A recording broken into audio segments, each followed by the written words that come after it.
ঢাকা থেকে খুলনা আসতেছিলাম বাসে। আমার ঠিক সামনের সিট থেকে কান্নার আওয়াজ শুনতে পাচ্ছি।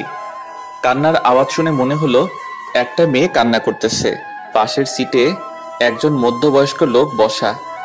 আমার মনে একটু সন্দেহ হলো, কেননা টিভি নিউজে মাঝে মাঝে দেখি মেয়ে মানুষকে পাচার করে, রেপ করে, বিক্রি করে ইত্যাদি।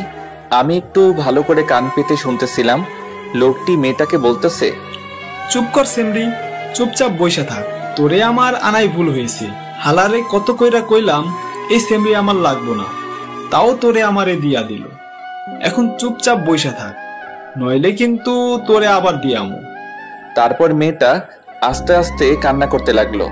একটু পর লোকটি আবার মেয়েটাকে বলতেছে, ওইনে যাইয়া ভালো মতো কাম করবি, নইলে কিন্তু তোরে ওরা মাইরা ফেলবে। আর এই বালের কান্নাকাটি বন্ধ কর, নইলে কিন্তু। এইবার আমি কনফার্ম হলাম এই মেয়েটা কোনো খারাপ লোকের পাল্লায় পড়ছে।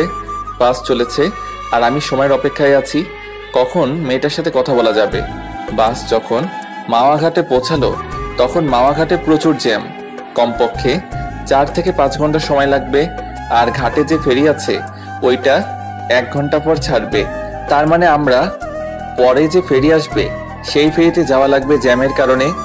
বাসের ভিতর গরমের কারণে অনেক যাত্রী বাইরে বের হচ্ছে। কিছুক্ষণ পর ওই লোকটা বাইরে বের হলো। আমি এই রকমই একটা সময়ের অপেক্ষা করতেছিলাম। আমি মেয়েটার পাশের সিটে বসলাম, মেয়েটার দিকে তাকালাম। মেয়েটা বোরকা পরা, শুধু তার চোখটা দেখা যাচ্ছে। চোখটা রক্তের মতো লাল। অনেক কেঁদেছে মেয়েটা। আমি মেয়েটাকে বললাম, কোনো সমস্যা? মেয়েটা মাথা নাড়িয়ে না বলল। আমি বললাম, যদি কোনো সমস্যা থাকে বলতে পারেন। মেয়েটা কিছুক্ষণ চুপ থেকে বলল, সমস্যা বলে কি হবে, যে সমস্যার কোনো সমাধান নাই? আগে বলবেন তো, দেখি সমাধান করা যায় কিনা। আমাকে বিক্রি করে দিচ্ছে খারাপ জায়গায়, সেখানে আমাকে নিয়ে যাওয়া হচ্ছে। আপনাকে কে বিক্রি করে দিয়েছে? আর আপনার পরিবার কোথায় থাকে? মেয়েটা বলল, আমার পরিবার বলতে কেউই নেই, আমি একটা এতিম মেয়ে। আর যারা আমাকে বিক্রি করছে তাদের আমি কাউকে চিনি না, কিন্তু তাদের মধ্যে একজন পুলিশ ছিল। এর মধ্যে ওই মধ্যবয়স্ক লোক চলে আসলো। আমি আস্তে করে আমার সিটে বসে পড়লাম। আমি ভাবতে লাগলাম, আমি কি মেয়েটাকে বাঁচাতে পারবো নাকি পারবো না। আমি যদি আবার কোনো সমস্যার ভিতর পড়ি। লোকটি মেয়েটাকে বলতেছে, আশেপাশে খাবার হোটেল নেই, আমি সামনে হোটেলে গিয়ে খাবার লইয়া আসি, আর তুই এইখানে বইয়া থাক, আমি আইতাছি। এই কথা বলে লোকটি চলে গেল। আমি আবার মেয়েটার পাশে গিয়ে বসলাম আর বললাম, এখন কি করবেন? মেয়েটা বলল, জানি না। আমি বললাম, বাঁচতে হলে একটা উপায় আছে। মেয়েটা বলল, কি উপায়? এখান থেকে পালাতে হবে। কিন্তু আমি পালিয়ে কোথায় যাব? আমার তো আপন বলতে কেউ নেই এই দুনিয়াতে। সেটা এখন ভাবার বিষয় না। কিন্তু আপনি আমাকে নিয়ে কোথায় যাবেন? সেটা পরে ভাবা যাবে। কিন্তু কিন্তু কি? এই লোকটা চলে আসবে। যদি বাঁচতে চান তাহলে এখান থেকে এখনই পালাতে হবে। মেয়েটাকে দেখে মনে হচ্ছে ভয় পাচ্ছে। দেখেন, আপনি আমাকে বিশ্বাস করতে পারেন, আমি আপনার কোনো ক্ষতি করব না। মেয়েটা আমার চোখের দিকে কিছুক্ষণ তাকিয়ে থেকে বলল, চলুন। আমি মেয়েটাকে নিয়ে সোজা বাস থেকে নেমে ফেরিঘাটের দিকে হাঁটা শুরু করলাম। ফেরিঘাটে যেয়ে দেখি ফেরি চলে গেছে। এখন কি করব কিছু বুঝতেছি না। এখন স্টিমার বোটে যাওয়া ছাড়া কোনো উপায় নাই। মেয়েটা বলল, কোথায় যাব আমরা? ভয়ে ভয়ে বলল কথাটা। আমি বললাম, আমার দাদা বাড়ি। তারপর স্টিমার বোটে উঠলাম। অনেক গতিতে চলছে। কিছুক্ষণ পর মেয়েটা অন্যদিকে ফিরে মুখের উপর থাকা মুখোশটা মাথার উপরে উঠিয়ে হাতটা মেলে আকাশের দিকে তাকিয়ে রইল। তারপর মেয়েটা মুখোশটা ঠিক করে আমার পাশে এসে বলে, জানেন, আমি এই প্রথম নদী দেখলাম। মানে? আপনি আগে পরে কখনো নদী দেখেন নাই? না, আমি সব সময় এতিমখানার ভেতরেই থাকতাম। আপনার আপন বলতে কেউ কি নেই? জানি না আছে কিনা। বলেই মেয়েটা কান্না করতে লাগলো। কান্না বন্ধ করুন, মানুষজন খারাপ ভাববে। বোট থেকে নামার পর আমার চাচাতো ভাইকে ফোন দিলাম। হ্যালো শাকিল। কেমন আছো ভাইয়া? ভালো, আমি আসতেছি বাড়ি। সত্যি? হুম। এই কে কে আসবে? একটা মেয়ে আছে, আমার সাথেও আসবে। কে ভাইয়া মেয়েটা? আমি আসি তারপর বলবানি। থাক, আর বলা লাগবে না, আমি বুঝছি। কি বুঝো? বলার আগে ফোনটা কেটে দিল। তারপর মেয়েটাকে বললাম, কিছু খাবেন? মেয়েটা মাথা নাড়িয়ে না বলল। তারপর আমি জোর করে হোটেলে নিয়ে গেলাম। মহিলা ওয়াশরুম দেখিয়ে দিয়ে বললাম হাত মুখ ধুয়ে টেবিলে আসুন। আমিও হাত মুখ ধুয়ে খাবার টেবিলে আসলাম। ওয়েটার টেবিলে খাবার দিতেছে। এর ভিতর মেয়েটা আমাকে বলল, আমি কি এখানে বসে খাবো? তো কোথায় বসে খাবেন? না, আমি এখানে বসে খাবো না। কেন? এখানে অনেক লোকজন আর পুরুষ আছে, তাই। আমি আর কোনো কথা বললাম না। ওয়েটারকে বললাম, ভাই এখানে কোনো আলাদা খাবার জায়গা আছে? আছে।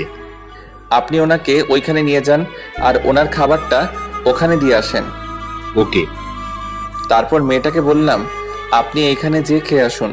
মেয়েটা কিছুক্ষণ তাকিয়ে থেকে চলে গেল। খাওয়া দাওয়া শেষে বাসে উঠলাম দাদাবাড়ি যাওয়ার জন্য। রাত 8টার সময় দাদাবাড়ি পৌঁছালাম। বাড়ির ভিতর ঢুকে আমি একটু অবাক হলাম। আমার দাদা দাদি, 4 চাচা চাচি, 2 ফুপু ভাই বোনে, পুরা ঘর ভরা। শাকিল আমার পাশে এসে বলল, চলো ভাইয়া। বলে একটা রুমে নিয়ে যেতেছিল। আমি মেয়েটাকে দেখিয়ে শাকিলকে বললাম, ওই শাকিল। আর ও আপুকে ডাক দিয়ে বলল, আপু, তুই ভাইয়াকে নিয়ে যা। ভাবি মানে? শাকিল মুচকি মুচকি হাসতেছে। আমি মেয়েটাকে বললাম, এনাদের সামনে একটু কান্না করবেন না। মেয়েটা মাথা নাড়িয়ে ঠিক আছে জানালো। আপু আমার সামনে এসে বলতেছে, অনেক বড় হয়ে গেছিস। মানে? মেয়েটাকে দেখিয়ে এই যে বলে আপু মেয়েটাকে নিয়ে অন্য রুমে চলে গেল। আমি রুমে এসে ফ্রেশ হয়ে বের হওয়ায় শাকিল আমার হাতে একটা পাঞ্জাবি দিয়ে বলল, পরো এটা। আমি বললাম না আমার জামা কাপড় ব্যাগে আছে। তারপরেও পরো, দাদা পড়তে বলেছে। আমি পরে বের হলাম। তারপর দাদার পাশে বসলাম। দাদাকে বললাম, কেমন আছো? তারপর দাদা আমাকে জড়িয়ে ধরে কান্না করতে লাগলো আর বলল, তোর মা বাপ এখন আমার উপর অভিমান করে আছে। আমি ফোন করেছিলাম তোর আব্বু আম্মুকে, তারা সকালে আসতেছে। আমি অবাক হয়ে গেলাম। এই 21 বছর পর দাদা আমার আব্বু আম্মুর সাথে কথা বলল। আমার মা বাবা প্রেম করে বিয়ে করছিল বলে মেনে নেয়নি। আমার দাদা তার ভাইয়ের মেয়ের সাথে আব্বুর বিয়ে ঠিক করছিল, কিন্তু আমার আব্বু বিয়ের 3 দিন আগে পালিয়ে বিয়ে করে। তারপর দাদার কাছে আসছিল, দাদা মেনে নেয়নি। আরো অনেক কথা অন্য একদিন বলবো। তারপরে সবার সাথে কথা বললাম। মেজো চাচিকে জিজ্ঞাসা করলাম, চাচা কই? অফিসে। আমার মেজো চাচা কাজী। এত রাতে অফিসে? এখনই চলে আসবে। তারপর দাদি আমাকে বলল, মেয়েটার নাম কি? আপু চিল্লাইয়া বলল, রোজা। সবাই মেয়েটার প্রশংসা করতে লাগলো। আমি একটু রুমের বাইরে এসে রিয়াকে ফোন দিলাম। কোথায় তুমি? দাদা বাড়ি। তোমার না খুলনা আসার কথা ছিল? একটু সমস্যা হয়েছে, তাই দাদা বাড়ি আসলাম। কি সমস্যা হইছে? তুমি ঠিক আছো তো? তেমন কিছু হয় নাই। তোমার পরীক্ষা কেমন হলো? ভালো। শোয়ান শোয়ান, দাদা ডাকতেছে। আমি রিয়াকে বললাম, পরে ফোন দিব, দাদা ডাকতেছে। কাল আমার পরীক্ষা নাই, আজ সারা রাত কথা বলবো। আচ্ছা, আমি পরে ফোন দিচ্ছি। Okay, I love you. I love you too. Bye. Phone কেটে ফোনটা সাইলেন্ট করে রাখলাম। রুমের ভিতর এসে দেখি মেদো চাচা এসে পড়ছে। সবাই অনেক খুশি। আমাকে দেখে সবাই হাসতেছে। আমি দাদির পাশে বসলাম। দাদি বলল, কবুল বল। মানে? আরে লজ্জা পেতে হবে না। সবাই একসাথে হু হু করে হেসে উঠল। দাদি আবার বলল, কবুল বল। এই তোমরা চুপ করো। আমার মুখটা দাদির দিকে ফিরিয়ে দাদি বলল, কবুল বল। দাদি কবুল বলল মানে? তোর বিয়ে এখন, আর তুই কবুল বলবি না? আমার বিয়ে কার সাথে? কার সাথে? আবার রোজার সাথে। আরে এই মেয়েটারে তো আমি। তোর কিছু বলা লাগবে না, রোজা আমাদের সব বলেছে। তো তোর তো কিছুই বুঝি না। এখন তুই কবুল বলে এখানে সই কর। আর তুই যদি বিয়েটা না করিস, তোর আব্বু আম্মুকে আমি কোনোদিনও মেনে নেব না। আমি কিছুক্ষণ চুপ থেকে বললাম, রোজার সাথে আমার কিছু কথা আছে। ভাইয়া, আগে বিয়েটা কর, তারপর মন ভৈরা কথা বলো। সবাই কত হাসি খুশি। আমি যদি না বলি সবাই মনে কষ্ট পাবে। সাথে মা বাবাকে দাদা মেনে নেব না। আমি আমার আব্বুকে অনেক কাঁদতে দেখেছি দাদা দাদির জন্য। এখন বাবা মাকে বলেও যদি মেনে না নেই, তাহলে বাবা মা অনেক কষ্ট পাবে। কি করব কিছুই মাথায় আসতেছে না। কি হলো? কবুল বল। আমি আর কোনো কিছু না ভেবে 3 বার কবুল বলে সই করে দিলাম। আলহামদুলিল্লাহ। তারপর চাচা দাদা দাদি যে রুমে রোজা, সেই রুমে গিয়ে রোজা সই নিল। তারপর খাওয়া দাওয়া করে শাকিল বলল, ভাইয়া এই রুমে চলো তো। আমি রুমে গেলাম। রুমের জানালা দিয়ে দেখলাম একটা লাল শাড়ি পরা একটা মেয়েকে অন্য রুমে নিয়ে যাচ্ছে।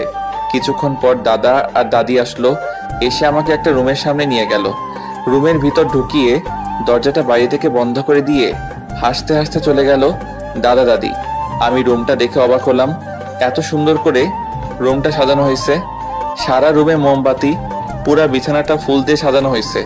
রুমের ভিতর একটা খাট, একটা টেবিল, টেবিলের উপর এক গ্লাস দুধ, এর 2 সেট জামা কাপড় আছে, একটা আমার একটা হয়তো রোজার। আমি রুমে ঢোকার শব্দ শুনে রোজা খাট থেকে নেমে এসে আমার পা ধরে বসে রইল। আমি কি করব কিছুই বুঝতেছি না। আমি ওর 2 ডানা ধরে রোজাকে দাঁড় করালাম আমার সামনে। ইয়া বড় ঘুমটা দেওয়া। রোজা আমার হাত ধরে টেবিলের কাছে নিয়ে গেল, নিয়ে দুধের গ্লাসটা আমার হাতে দিল। আমি গ্লাসটা হাতে নিয়ে বললাম, আমার কিছু কথা আছে। রোজা বলল, শুনবো, সব কথা শুনবো, আগে দুধটা খান, অর্ধেক খান কিন্তু। আমি রোজার পাশে দাঁড়িয়ে দুধটা মুখ লাগিয়ে খাচ্ছি। অর্ধেকের বেশি খাওয়ার সাথে সাথে রোজা একটু উঁচু হয়ে হাত ধরে দুধের গ্লাসটা মুখের থেকে 2 আঙ্গুল দূরে সরিয়ে রেখে বলল, অর্ধেক খেতে বলছি না? আমার হাত এখনো ধরা। আমি ওর দিকে তাকিয়ে আছি। ঘুমটার আড়ালে শুধুমাত্র ওর ঠোঁটটা দেখা যাচ্ছে, ঠোঁটের নিচে ছোট একটা তিল, যা ওর ঠোঁটের সৌন্দর্যকে আরো বাড়িয়ে দিচ্ছে। আমি আস্তে আস্তে দুধের গ্লাসটা রোজার হাতে দিলাম। রোজা দুধটা খেয়ে আবার আমার হাত ধরে খাটের কাছে নিয়ে গেল। আমি খাটের এক পাশে বসে রোজাকে অন্য পাশে বসতে বললাম। ও এখনো ঘুমটা দেওয়া। চুপচাপ 2 জন বসে আছি। নীরবতা ভেঙে আমি বললাম, কি থেকে কি হয়ে গেল, তাই না? কিন্তু আল্লাহ যা করে ভালোর জন্যই করে। আপনাকে কিছু কথা বলার ছিল। বলেন। আমি একজনকে ভালোবাসি, 4 বছরের সম্পর্ক আমাদের। আমার বাবা মা জানে। ওর পরীক্ষা চলতেছে, পরীক্ষা শেষ হলে আমাদের বিয়েটা হওয়ার কথা ছিল, কিন্তু আপনার সাথে বিয়েটা হয়ে গেল। আপনি তো না বলতে পারতেন। কিন্তু এই কারণে আপনাকে আমার বিয়ে করা লাগছে। আমি কিছুদিন পর আপনাকে ডিভোর্স দিয়ে দিব। রোজা একটু হেসে বলল, বিয়েটা হতে পারলো না, এরই মধ্যে ডিভোর্স? আমি কিছুক্ষণ চুপ থেকে বললাম, আপনি চিন্তা করবেন না, আমি আপনার থাকা খাওয়ার একটা ব্যবস্থা করে দিব। আপনি আমাকে একবার দেখেন তো। দেখে কি হবে? থাক, দেখা লাগবে না। আপনার আর কিছু বলার থাকলে বলতে পারেন। বলার মতো কথা অনেক আছে, কিন্তু অধিকার নাই। কথা বলতে কোনো অধিকার লাগে না। একটা কথা বলবো, রাখবেন? এই কথাটাই অধিকার আছে। রাখবেন কিনা বলেন? বলেন। আপনি আমাকে নাম ধরে ডাকবেন আর তুমি করে বলবেন। শুধু এইটুকু? হুম। আচ্ছা, এবার আপনি ঘুমান। আবার আপনি? সরি, এবার তুমি ঘুমাও। আপনি কি করবেন? মুস্কানের সাথে একটু কথা বললো।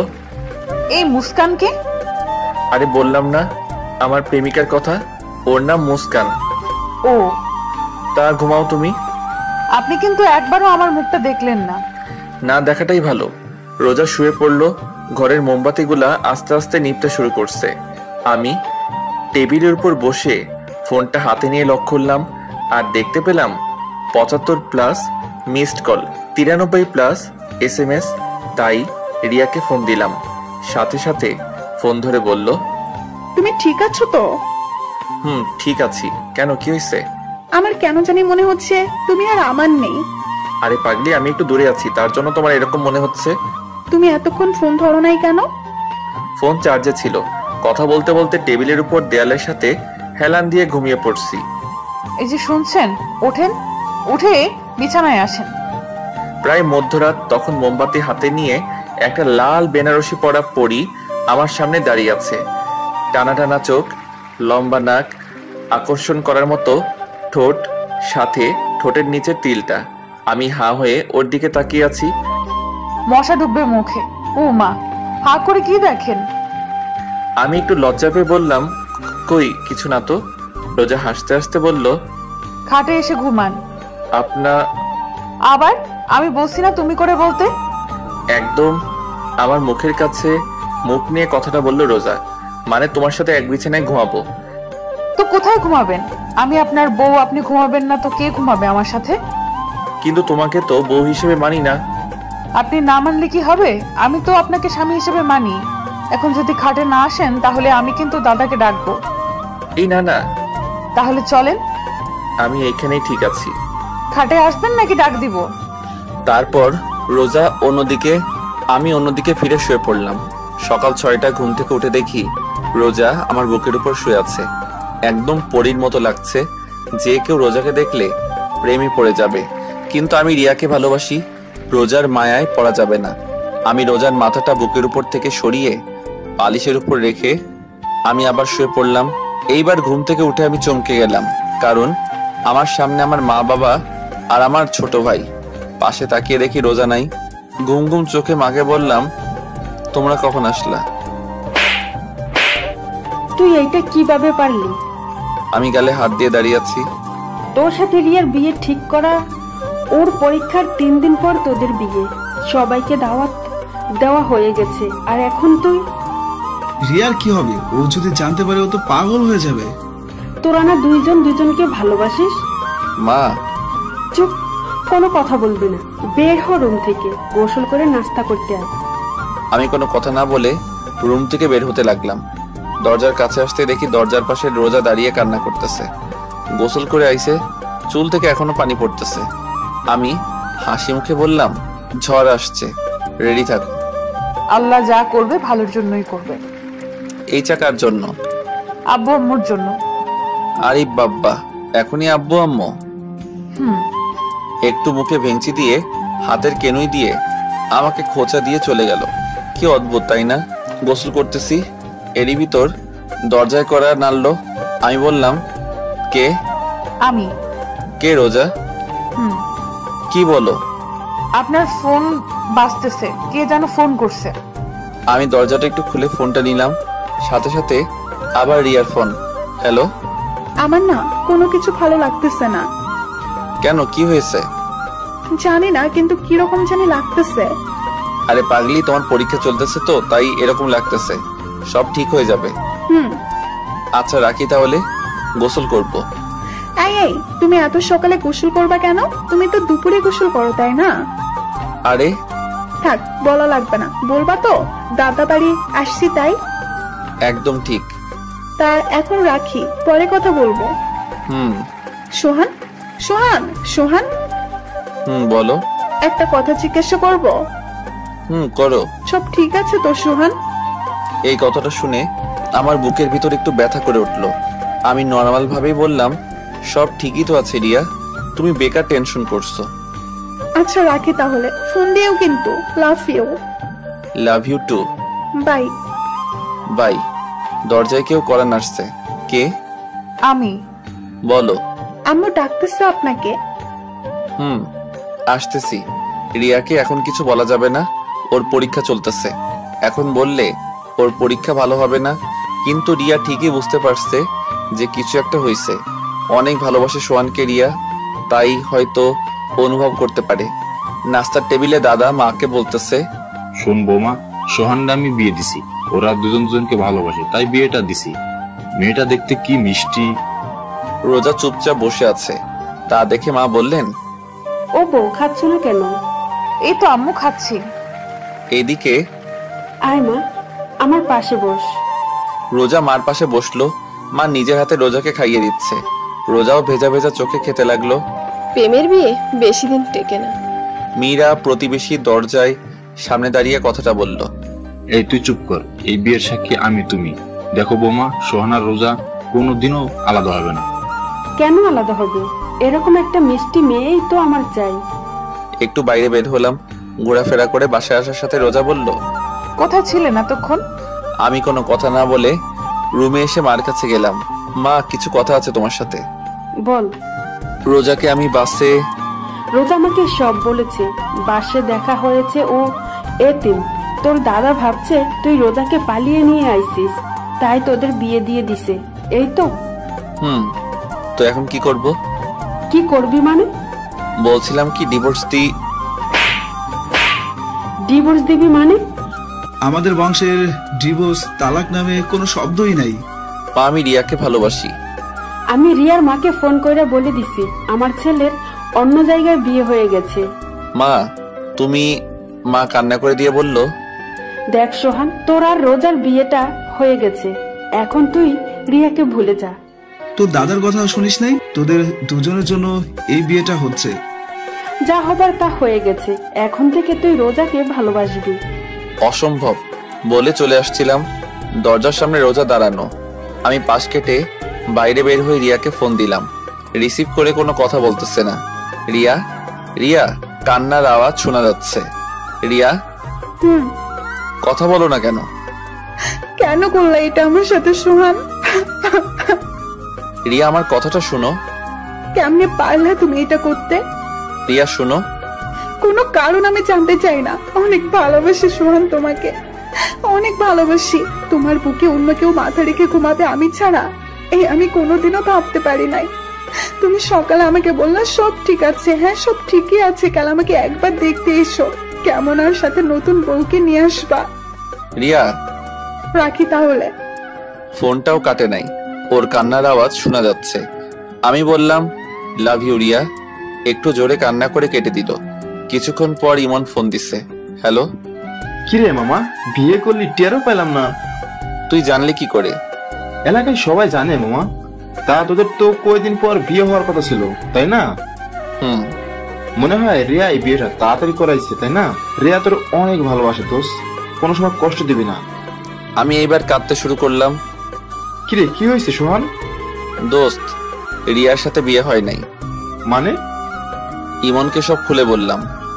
দোস্ত তুই চিন্তা করিস না, সব ঠিক হয়ে যাবে। আমি তোরে পরে ফোন দিচ্ছি। বাসায় আসলাম, খাটে বসা মাত্র রোজা রুমে এসে বলল, কিছু লাগবে? না। রোজার হাতে মার সোনার চুড়ি, যে একসময় মা রিয়াকে দেবে বলে কিনেছিল মা। রোজা আমার পাশে বসলো। আপনি কোনো চিন্তা করবেন না, আমাকে ডিভোর্স দিয়ে রিয়া আপুকে আপনি বিয়ে করেন। আমি হাসতে হাসতে বললাম, আমার অধিকার পাও নাই? তা কি হইছে? বাড়ির আর সবার কাছ থেকে তো নিজের অধিকার নিয়ে নিচ্ছ। মানে আর কি, যাও বের হও রুম থেকে। রিয়া চলে গেল। আমি চোখ বুজে শুয়ে শুয়ে ভাবতেছি কি থেকে কি হয়ে গেল। আমার সাজানো জীবনটা এক নিমিষে উল্টাপাল্টা হয়ে গেল। অনেক রাগ হচ্ছে রোজার উপর। কিছুক্ষণ পর রোজা রুমে আসলো। ও হয়তো ভাবছে আমি ঘুমিয়ে পড়ছি। পাশে বসে আমার কপালে একটা চুমু দিল। আমার রাগের পরিমাণটা আরো বেড়ে গেল। আমি উঠেই রোজার গালে ঠাস ঠাস। তোর সাহস কি করে হলো এটা করার? রোজা ভয় পেয়ে আমার থেকে একটু দূরে সরিয়ে দাঁড়িয়ে বোবা কান্না করতেছে। ফর্সা গালে আমার আঙ্গুলের ছাপ স্পষ্ট দেখা যাচ্ছে। তোরে বলছি না আমার থেকে দূরে দূরে থাকবি? রোজা কোনো কথা বলতেছে না, চুপচাপ কান্না করতেছে। এরই মধ্যে মা রুমে ঢুকলো। কি হয়েছে, এত চিল্লাচিল্লি করছিস কেন? এ কি রোজা, তুই কান্না করতেছিস কেন? তোর গালে এটা কিসের দাগ? নে আম্মু। মা আমার কাছে এসে বলল, রোজাকে মারছিস তুই? কেন মারছিস? মা এবার আমার গালে পড়ছে। আমার রাগটা আরো বাড়তে লাগলো। মা, এই একটা মেয়ের জন্য তুমি? ও শুধু একটা মেয়ে না, ও আমাদের বাড়ির বউ। বউ বউ বউ আর ভালো লাগে না মা। ভালো লাগবে আনে। আসেন ভাত খাইতে। রোজা মা, তুই আমার সাথে আয়। মা, আমি খুলনা যাব। তোর সাথে পরে কথা বলবো। আর রোজার গায়ে ফেরদার হাত দিচ্ছিস তো আমার চাইতে খারাপ আর কেউ হবে না। মা রোজাকে নিয়ে চলে গেল। আর আমি ভাবতেছি কি করা যায়। রিয়াকে ফোন দিলাম কিন্তু ওর ফোনটা বন্ধ। এত টেনশন আমি আর নিতে পারতেছি না, পুরা মাথাটা ঘুরছে। আমি নিচে ঠাস করে পড়ে গেলাম। আর কিছুই মনে নেই। চোখ মেলে দেখি রোজা আমার পাশে বসে আমার হাত ধরে কান্না করতেছে। বাড়ির সবাই খাটের আশেপাশে দাঁড়িয়ে আছে। আপু ভাত নিয়ে আসলো। একে একে সবাই বের হয়ে গেল। এখন রুমে আমি, মা আর রোজা। রোজা আমার সামনে ভাত তরকারি পানি রাখতে লাগলো। হাত ধুতে যাব, তখন দেখি হাত নাড়াতে পারছি না। মনে হয় পড়ে যাবার সময় ব্যথা পাইছি। মা, ভাত খাওয়াই দাও। কেন, হাতটা কি হয়েছে? এমনি ব্যথা করতেছে ডান হাতে। ঠিক আছে। মা ভাত মাখাতে লাগলো। এরই মধ্যে চাচি আপু মাকে ডাকতেছে। কি? তোমাদের দাদা ডাকতেছে। খাওয়ানো শেষ হলে আসতাছি, তুই যা। চাচি, তুমিও না, তোমার পোলার এখন বউ আছে, আর বউ থাকতে তুমি ওরে খাওয়াইয়া দাও। মা কিছু একটা ভেবে রোজাকে বলল, নে ভাতটা খাইয়া দে, তারপর ঔষধ খাইয়া দিস। মা চুপচাপ খা, না হলে না খাইয়ে থাক। মা চলে গেল। অনিচ্ছা থাকা সত্ত্বেও রোজার হাতে ভাত খেতে হলো। তারপর রিয়াকে ফোন দিলাম কিন্তু বরাবরের মতো ফোনটা বন্ধ। রাতে আমি আগে থেকে রুমে শুয়েছিলাম। রোজা এসে আমার পাশে শুয়ে পড়লো। আমি একটু নর্মাল ভাবে জিজ্ঞাসা করলাম, তোমার অতীত সম্পর্কে বললা না? রোজা আমার দিকে ফিরল, ওর চোখের পানি গাল বেয়ে পড়তেছে। খালি কান্না করে মেয়েটা। খুব মায়া হলো ওর প্রতি। নিজের অজান্তে আমার হাত দিয়ে ওর চোখের পানি মুছে দিলাম। ও করুণ চোখে আমার দিকে চেয়ে আছে। আমি একটু হেসে বললাম, তোমার অতীতটা কি আমি জানতে চাই। কি হয় তুমি এতিমখানা থেকে ওদের কাছে গেলে? আমার যখন 2 বছর বয়স তখন আমার বাবা মারা যায়। আমার মামারা মার অন্য জায়গায় বিয়ে ঠিক করে, কিন্তু মার সাথে যার বিয়ে ঠিক হয় সে আমাকে মেনে নিবে না। তাই মা এক প্রকার বাধ্য হয়ে আমাকে এতিমখানায় রেখে আসে। এইসব কথা আমাকে এতিমখানায় যে খালা রান্না করতো সে বলছে। বুঝলাম। তা তুমি ওই লোকদের কাছে কিভাবে গেলে? এতিমখানার মালিক মারা যাওয়ার পর কিছু বড় বড় নেতার চোখ পড়ে এতিমখানায়। এখানেই নাকি মার্কেট হবে। এতিমখানায় যত লোক ছিল তাদের মধ্যে শুধু আমিই বড় ছিলাম, আর সবাই ছোট ছোট। সবাইকে আলাদা আলাদা এতিমখানায় শিফট করা হয়, কিন্তু একটা পুলিশ আমাকে ওই লোকটার কাছে বিক্রি করে দিছে। তারপর আপনার সাথে দেখা। বলে কান্না করতে লাগলো। তোমাকে বলছি না এই কান্নাকাটি একদম আমার সামনে করবে না। ও কান্না থামিয়ে বলল, আপনি রিয়া আপুকে বিয়ে কইরেন, কিন্তু আমারে তারাই দিবেন না। আপনার ঘরের এক কোনায় একটু জায়গা দিয়েন। আপনি তো জানেন আমার থাকার কোনো জায়গা নাই। আমি কি বলবো কিছুই মাথায় আসতেছে না। আচ্ছা ঠিক আছে, তুমি ঘুমাও তাহলে। আমি বারান্দায় এসে রিয়াকে ফোন দিলাম, কিন্তু ফোন এখনো বন্ধ। আমি এসে বিছানায় শুয়ে পড়লাম। রাত 4:30 ফোনের আওয়াজে ঘুম ভাঙে। চোখ মেলে তাকিয়ে দেখি রোজা আমাকে জড়িয়ে ধরে শুয়ে আছে। ওর গরম নিঃশ্বাস আমার গলার উপর পড়তেছে। রোজাকে না সরিয়ে ফোনটা রিসিভ করলাম। ইমন ফোন দিছে। হ্যালো, কি রে দোস্ত, এত রাতে কিছু হয়েছে? দোস্ত রিয়া। কি হয়েছে রিয়ার? রোজাকে ধাক্কা দিয়ে সরিয়ে উঠে বসলাম। রোজা করুণ চোখে আমার দিকে চেয়ে আছে। দোস্ত রিয়া সুসাইড করেছে। মানে কি? দোস্ত অবস্থা খুব খারাপ। সদর হাসপাতাল থেকে ফেরত দিয়েছে, খুলনা মেডিকেল নেওয়া হয়েছে। দোস্ত কি করব বল? তুই তাড়াতাড়ি চলে আয়, না হলে হয়তো শেষবারের মতো দেখতে পারবি না। কিছু হবে না রিয়ার, আমি এখনই আসতেছি। কি হয়েছে? আপনি এখন কোথায় যাবেন? আমার হাত ধরে কথাটা বলল রোজা। আমার প্রচুর রাগ উঠতে লাগলো। ঠাস ঠাস ঠাস কয়টা থাপ্পড় দিছে আমার মনে নাই। তোর জন্য, শুধু তোর জন্য আমার সাজানো জীবনটা এলোমেলো হয়ে গেছে। রোজা কান্না করতে আছে। এত রাতে চিল্লা পাল্লা শুনে বাড়ির সবাই কড়া নাড়ালো। দরজা খুলতেই মা ঘরে ঢুকে, সাথে দাদি ও চাচিরা। কি হয়েছে কি সুহান, এত চিল্লাপাল্লা কেন? কি রে রোজা, তুই কান্না করতেছিস কেন? তুই আবার রোজাকে মারছিস? মা আমার কথা না শুনে অনবরত থাপ্পড় মারতে লাগলো আমার গালে। রোজা খাট থেকে নেমে আমার সামনে দাঁড়ালো। আম্মু, উনি আমারে কিছু বলে নাই। তুই সর সামনে থেকে। না আম্মু, উনি আমার স্বামী, উনি মারবে আমাকে, আর উনি ভালোবাসবে আমায়। শর্ত তুই মারো মারো, কত মারবা মারো। এবার মা বুঝতে পারলো কিছু একটা হয়েছে। মা আমার পাশে বসে বলল, কি হয়েছে? রিয়া। রিয়া কি? আমি এখন খুলনা যাব। কেন? আর এত গাড়ি পাওয়া যাবে না তো? রিয়ার কি হয়েছে? ও সুইসাইড করছে। কি? ও আমার জন্য সুইসাইড করছে মা। ইমন বলল সদর থেকে ফেরত দিয়েছে, খুলনা মেডিকেলে নিয়ে গেছে। আর ইমন বলল মনে হয় আর বাঁচবে না। মা কি বলবে ভাবতেছে। মা জানতো এরকম কিছু একটা হবে, কিন্তু এত তাড়াতাড়ি হবে তা মা ভাবতে পারে নাই। দেখ সোহান, রিয়ার কিছু হবে না। রোজা আমার পাশে বসলো, আমার কাঁধে হাত রেখে বলল, আপনি চিন্তা করবেন না, সব ঠিক হয়ে যাবে। এখন 5:30। শাকিল কোথা থেকে একটা বাইক নিয়ে এসেছে। রিয়ার মাকে ফোন দিলাম, কিন্তু রিসিভ করলো না। খুলনা রওনা দিব। রুম থেকে বের হব, এরই ভিতর রোজার সামনে আসলো। আমার ডান হাত তার বুকের উপর রাখলো, আর চোখ বুজে বলতে লাগলো, আমি হয়তো আপনার জীবনে এসে অনেক বড় ক্ষতি করে ফেলেছি আপনার। আমার না অনেক লোক, ছোটবেলা থেকেই কাউকে আব্বু আম্মু বলে ডাকতে পারি নাই, তাই আপনার আব্বু আম্মুকে পেয়ে লোকটা আর সামলাতে পারি নাই। আমার জন্য আপনি অনেক সমস্যায় পড়ছেন, তার জন্য আমি আপনার কাছে ক্ষমা চাচ্ছি। আমার হাতটা এখনো ওর বুকের উপর। এক একটা নিঃশ্বাস আমি আমার হাত দিয়ে অনুভব করতে পারছি। আমি হালকা করুণ ভাবে বললাম, আর কিছু বলবে? বলো তাহলে, আমার বের হতে হবে। মারবেন না তো? না, বলো। আর ওই সময় তোমাকে মারছি তার জন্য সরি। আমি আপনাকে একটু জড়িয়ে ধরতে চাই। রোজা উত্তরের আশায় আমার দিকে চেয়ে আছে। আমি কি বলবো ভাবতেছি, কি মনে করে যেন আমি হাতটা মেলে দিলাম, আর ও সোজা আমার বুকের উপর পড়লো। মা দরজার সামনে দাঁড়িয়ে হালকা কাশি দিল। রোজা লজ্জা পেয়ে খাটের কাছে বসলো। মা রুমে ঢুকে রোজাকে বলল, রোজা মা, তুই একটু বাইরে যা। রোজা বাইরে চলে গেল। মা কিছু বলবা? দেখ সোহান, তুই রিয়াকে ভালোবাসিস, তোর ভালোবাসাকে আমি আর তোর আব্বুর সম্মান করি। সম্মান করে বলে আমরা তোর আর রিয়ার বিয়ে ঠিক করি। কিন্তু এখন রোজা তোর বউ, তুই রোজাকে না চাইলে ও আমি রোজাকে চাই। শুধু আমি না, বরং বাড়ির সবাই রোজাকে তোর পাশে দেখতে চাই। এখন তোর হাতে সবকিছু। তাহলে মা রিয়ার কি হবে? মা কি হলো, কথা বলো। রিয়ার কি হবে? ও তো আমাকে পাগলের মতো ভালোবাসে।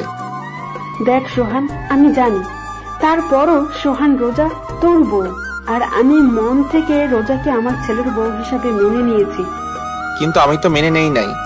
তুই আমার ছেলে, তোরে আর কি বলবো। স্বামী স্ত্রীর মধ্যে আল্লাহ অন্যরকম ভালোবাসা দিয়ে দিছে, যা তুই এখন বুঝতে পারবি না। মা রুম থেকে চলে গেল। রিয়ার মাকে আবার ফোন দিলাম, কিন্তু ধরলো না। খুলনা রওনা দিলাম, সাথে শাকিলও হাসপাতালে আছে। গিয়ে দেখি রিয়া আর নেই, কিছুক্ষণ আগে মারা গেছে। আমি পুরো শকড, বিশ্বাসই হচ্ছে না যে রিয়া মারা গেছে। আমার চোখ থেকে অনবরত পানি পড়তেছে। রিয়ার মা রিসিপশনে নার্সের সাথে কথা বলতেছে। আমি পিছন থেকে বললাম, খালা। রিয়ার মা মারলো আমাকে, এত জোরে থাপ্পড়টা মারছে আমি নিচে ফ্লোরে আছড়ে পড়লাম। ঠোঁট ফেটে গেছে, রক্ত পড়তেছে। শাকিল এসে আমাকে দাঁড় করালো। খালা রিয়া কোনো কথা বলতেছে না, নীরবে কান্না করতেছে। মা চলো। রিয়ার মা কাঁদতে কাঁদতে রিয়ার ভাইয়ের পিছু পিছু চলে গেল। আমি কান্না করতেছি না, কিন্তু আমার চোখ থেকে পানি পড়তেছে। রিয়ার মার পিছু পিছু চলতে লাগলাম। তারা একটা অ্যাম্বুলেন্সে উঠতে লাগলো। আমি দৌড়ে অ্যাম্বুলেন্সের পাশে গেলাম। খালা রিয়া। তোর ওই পাপি মুখে রিয়ার নাম আর নিস না। খালা। ঠাস করে অ্যাম্বুলেন্সের দরজাটা বন্ধ করে তারা চলে গেল। আমি বসে পড়ে চিৎকার করে কান্না করতে লাগলাম।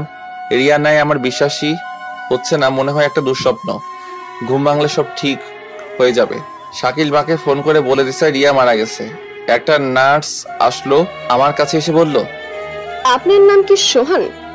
আমি মাথা নাড়িয়ে হ্যাঁ বললাম। নার্স একটা ভাঁজ করা কাগজ আমার কাছে দিল। এটা কি? যে পেশেন্টটা কিছুক্ষণ আগে মারা গেছে তার লেখা চিঠি। আমি কাগজটা হাতে নিয়ে বললাম, আপনি কোথায় পেলেন? পেশেন্ট যখন মৃত্যু সজ্জায় ছিল তখন তার মার কাছে কাগজটা দিয়েছিল আর বলেছিল এটা সোহানকে দিতে, কিন্তু পেশেন্ট মারা যাওয়ার পর পেশেন্টের মা কাগজটা ডাস্টবিনে ফেলে দেয়। আমি ডাস্টবিন থেকে উঠিয়ে আমার কাছে রেখে দিই, আর আপনাকে দেখে মনে হলো আপনি সোহান, তাই দিলাম। আমি কান্না করতে করতে বললাম, ধন্যবাদ আপনাকে। আর একটা কথা, মেয়েটা মারা যাওয়ার সময় অনেক মিনতি করেছে তার মায়ের কাছে, বাবার কাছে আপনাকে দেখার জন্য। আমি আর কি বলবো, আমার মনে হয় না যে রিয়া মারা গেছে। হাসপাতালের বাইরে বসে আছি, পাশে শাকিল, ইমনের অপেক্ষায় আছি। ইমন আসলো, ওকে জড়িয়ে ধরে কান্না করতে লাগলাম। ইমনও কান্না করতেছে। রিয়ার বাসায় গেলাম, কিন্তু রিয়ার আব্বু ঢুকতে দেয় নাই আমাকে। আমি, শাকিল আর ইমন রিয়ার ঘরের বাইরে দাঁড়িয়ে আছি। আমি নন স্টপ কান্না করতেছি, কি থেকে কি হয়ে গেল, তাই না? আস্তে আস্তে রিয়ার বাড়ির ভিতর লোকজন বাড়তে লাগলো। প্রায় লোকজন আমাকে ঘৃণার চোখে দেখতেছিল। নানান মানুষ নানান কথা বলতেছিল আমাকে। মসজিদ থেকে লাশের খাট আনা হয়েছে, কিছুক্ষণের মধ্যে রিয়াকে শেষ গোসল করাতে নিয়ে যাবে। আমার কিছু বন্ধু আমাকে বাজে ভাষায় গালাগালি দিতে লাগলো। ওরা কেউ বিশ্বাস করতে পারছিল না যে রিয়া সুইসাইড করছে, তাও আমার জন্য, যেখানে কিছুদিন পর আমাদের বিয়ে হওয়ার কথা ছিল। আর আজ মসজিদে মাইকে এহরান দিতেছে যে রিয়ার নামাজে জানাজা বাদ জোহরে নামাজের পর হবে। রিয়ার আব্বু বাড়ির সামনে দাঁড়িয়ে আছে, যেন আমি ভিতরে ঢুকতে না পারি। পুলিশ আসছিল লাশ নিয়ে যেতে, ময়না তদন্ত করার জন্য, কিন্তু রিয়ার আব্বু তার মেয়ে শরীর কাটাছেড়া করতে দেবে না বলে পুলিশকে অনেক টাকা খাওয়াইছে। রিয়ার আম্মু বাইরে আসছে। আমি দৌড়ে তার কাছে গেলাম আর বললাম, খালা, রিয়াকে শেষবারের মতো একবার দেখতে দিন। রিয়ার আম্মু কান্না করতে করতে বলল, তুই আমার মেয়েকে দেখতে পারবি না। আমার মেয়ে তোরে শেষবার দেখার জন্য তরপাইছে, আকুতি মিনতি করছে, কিন্তু তোরা দেখতে পাই নাই, তাই তোরেও দেখতে দিব না। তুইও তরপাবি, আজীবন আফসোস করবি যে শেষবার তুই আর রিয়ার মুখটাও দেখতে পাসনি। আমি রিয়ার মার পা ধরে কান্না করতে লাগলাম। রিয়ার বড় ভাই এসে রিয়ার মার কাছ থেকে নিয়ে আমাকে বাইরে বের করে দিল। ওদের বাসার মধ্যে কান্নার রোল পড়ে গেছে। ঘর থেকে রিয়ার লাশ বাইরে বের করা হচ্ছে, শেষ গোসল করাতে নিয়ে যাচ্ছে। আর দেখতে পাবো না রিয়াকে, ভালোবাসি বলবে না আমায়। পরীক্ষা দিয়ে আইসে রিয়ার কিছু বান্ধবী, ওরাও আমাকে অনেক আজে বাজে কথা শুনাইয়া গেল।